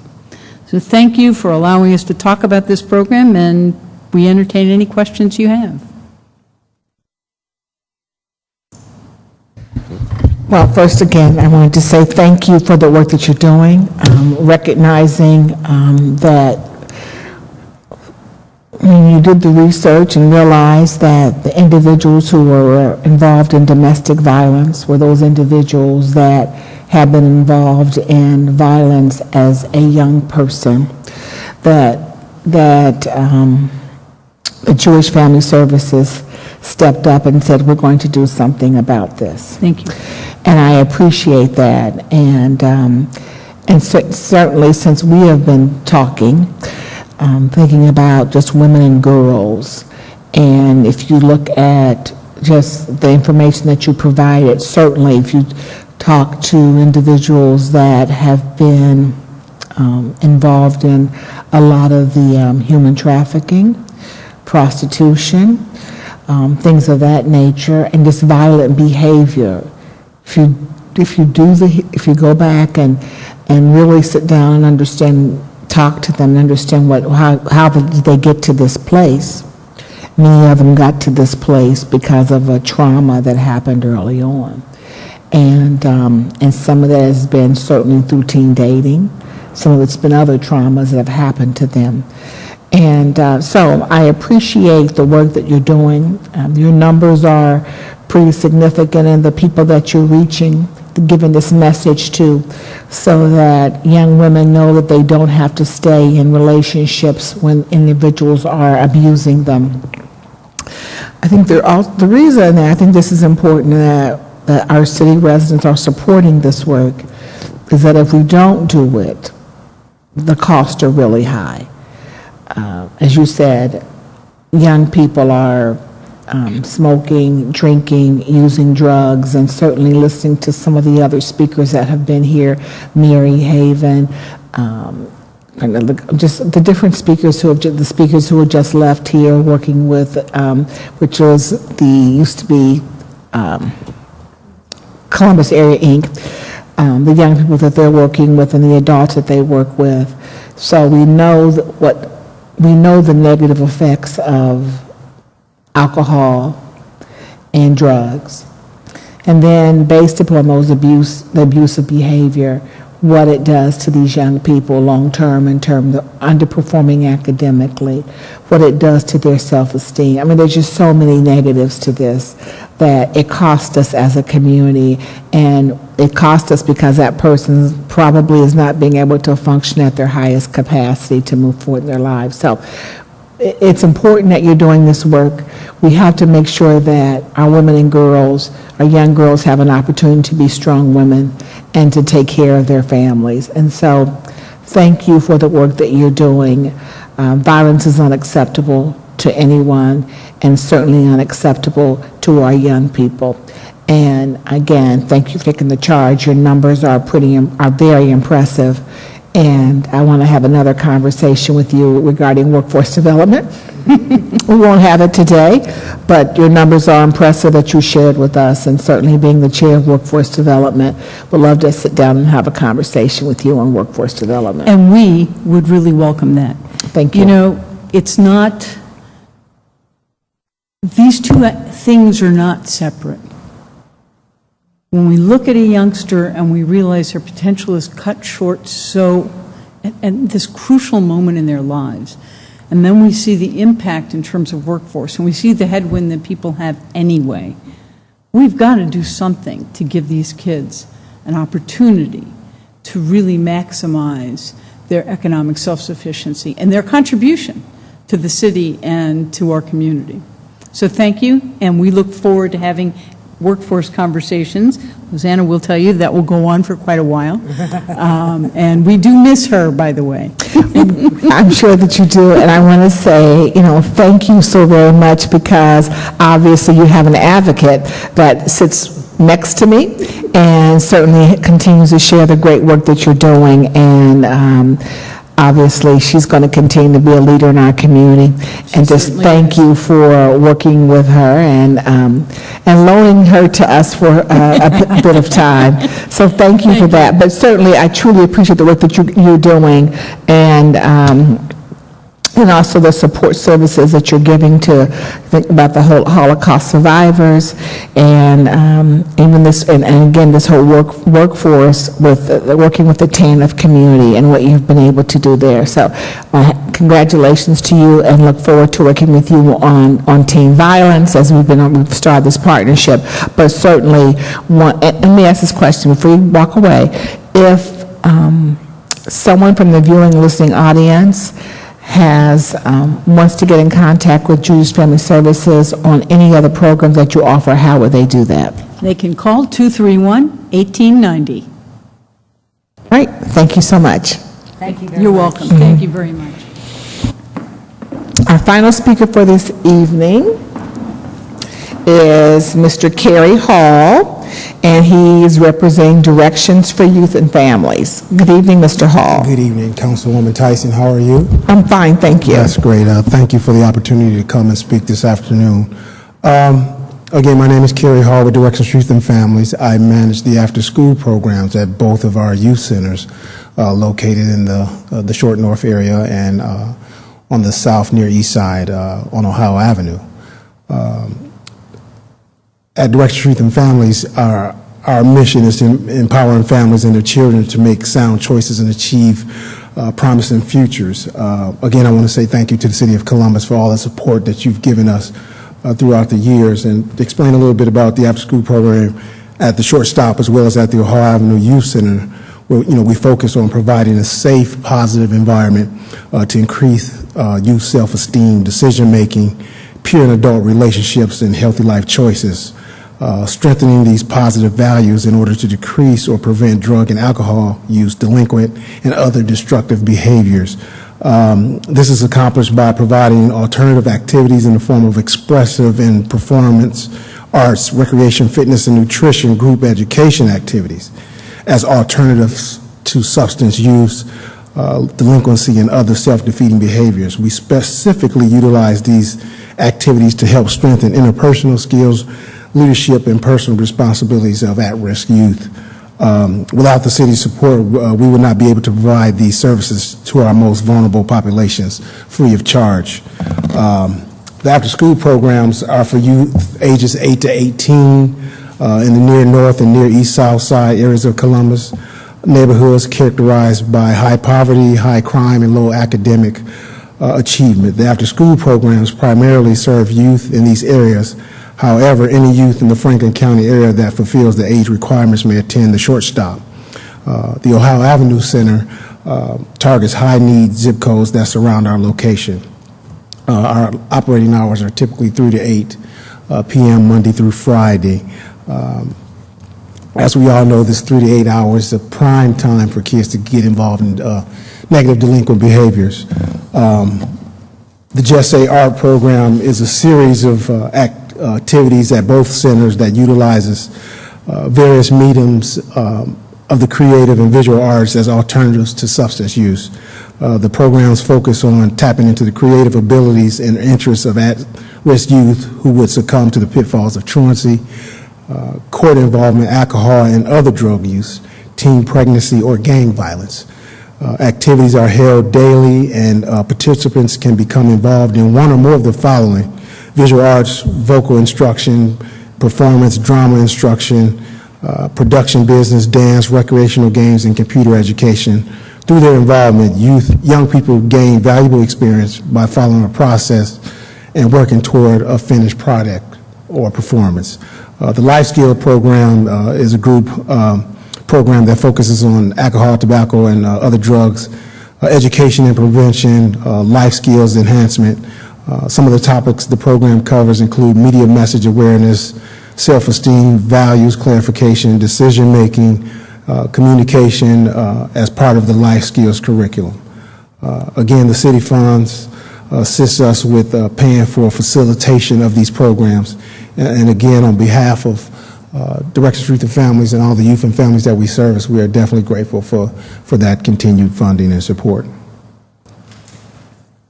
Thank you, Mr. Hall. And looking at your goals, that certainly goal 1, which would be the 80%. To serve, you wanted to serve, I think this may be for the short, I don't know if it's The short stop. Short Yes. stop, that you wanted to serve at least 75 young people, and you're serving 100, actually served 124. Correct. Okay.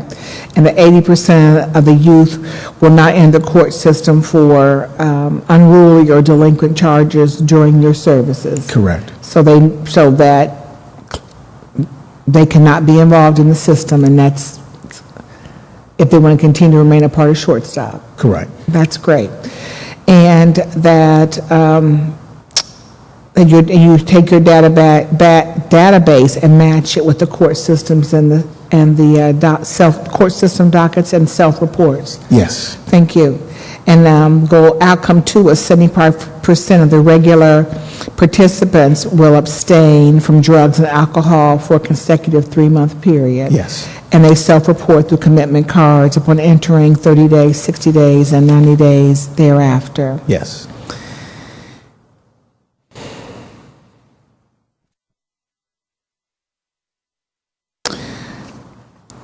May I ask you, looking at your evaluation, you said your organization's greatest challenges are funding, and we are continuing looking for additional funding that will assist us with sustaining our prevention programs. And so, do you see that you have a greater need of individuals who want your programs, and you're not able to necessarily provide those services? Is that a need that you have or a challenge that you have?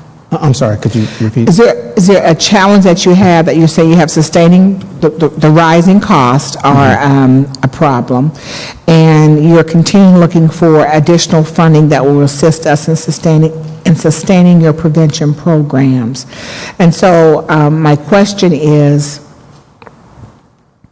of the rising costs of being able to have the staff, the materials, are those rising so that it's creating a challenge for you? Yes, it is. I mean, because there are more and more need of other services. There are more and more families that come and frequent the centers, but we try to maintain a certain youth to staff ratio, and sometimes the number of kids that we might have on a particular day could exceed the number of staff that we have to accommodate those number of students. So for an example, you were saying that your goal was to pretty much have 75 young people, and you're having 124. So Yes. that would mean that your staffing hasn't changed, but the demand for your services have increased, obviously, and so that would be the financial challenge. Correct. Okay. Are there any other issues and concerns, since you're working with young people, that you're hearing about with these young people that you're serving that we need to be aware of? Outside of I think just resources, and I think being part of a safe and structured environment. I mean, obviously, all kids are, interested in employment, and we can't give them jobs. Wish we could give them jobs, but that's probably the biggest thing. But just given everything that's going on where these youth centers are located, I think being safe and part of, the structured environment. If I talk to parents directly, it's the education components that come along with the program. You talk about tutoring, homework help, and those types of things are probably the greatest needs when talking to parents. When I try to assess what's the greatest need or what are their expectations of us as an agency, these are probably the biggest things that I hear from parents. Thank you. So you're providing a safe and structured environment, but tutoring and homework help is something that the parents see as necessary. And I'm excited because after hearing all the other conversations that have been going on, prevention is key for young people not to go down this path of using drugs and alcohol, and that's a major component of your program. Yes, it is. Thank you. Thank you. Well, thank you for the work that you're doing and working with our young people in the north end of Columbus, kind of that area for short, the short north.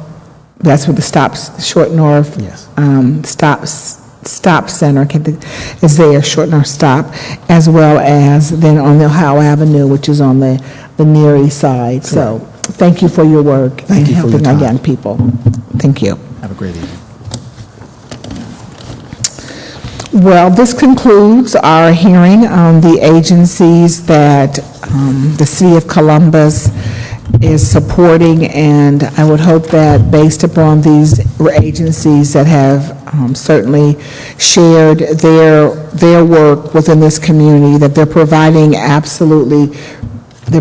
services that are needed for our community to continue to have a great quality of life for all. And so I really appreciate each of these agencies that have come down and shared their good work in order to help our community to move forward. And so on behalf of Columbus City Council, on behalf of my staff, I want to thank them for coming down.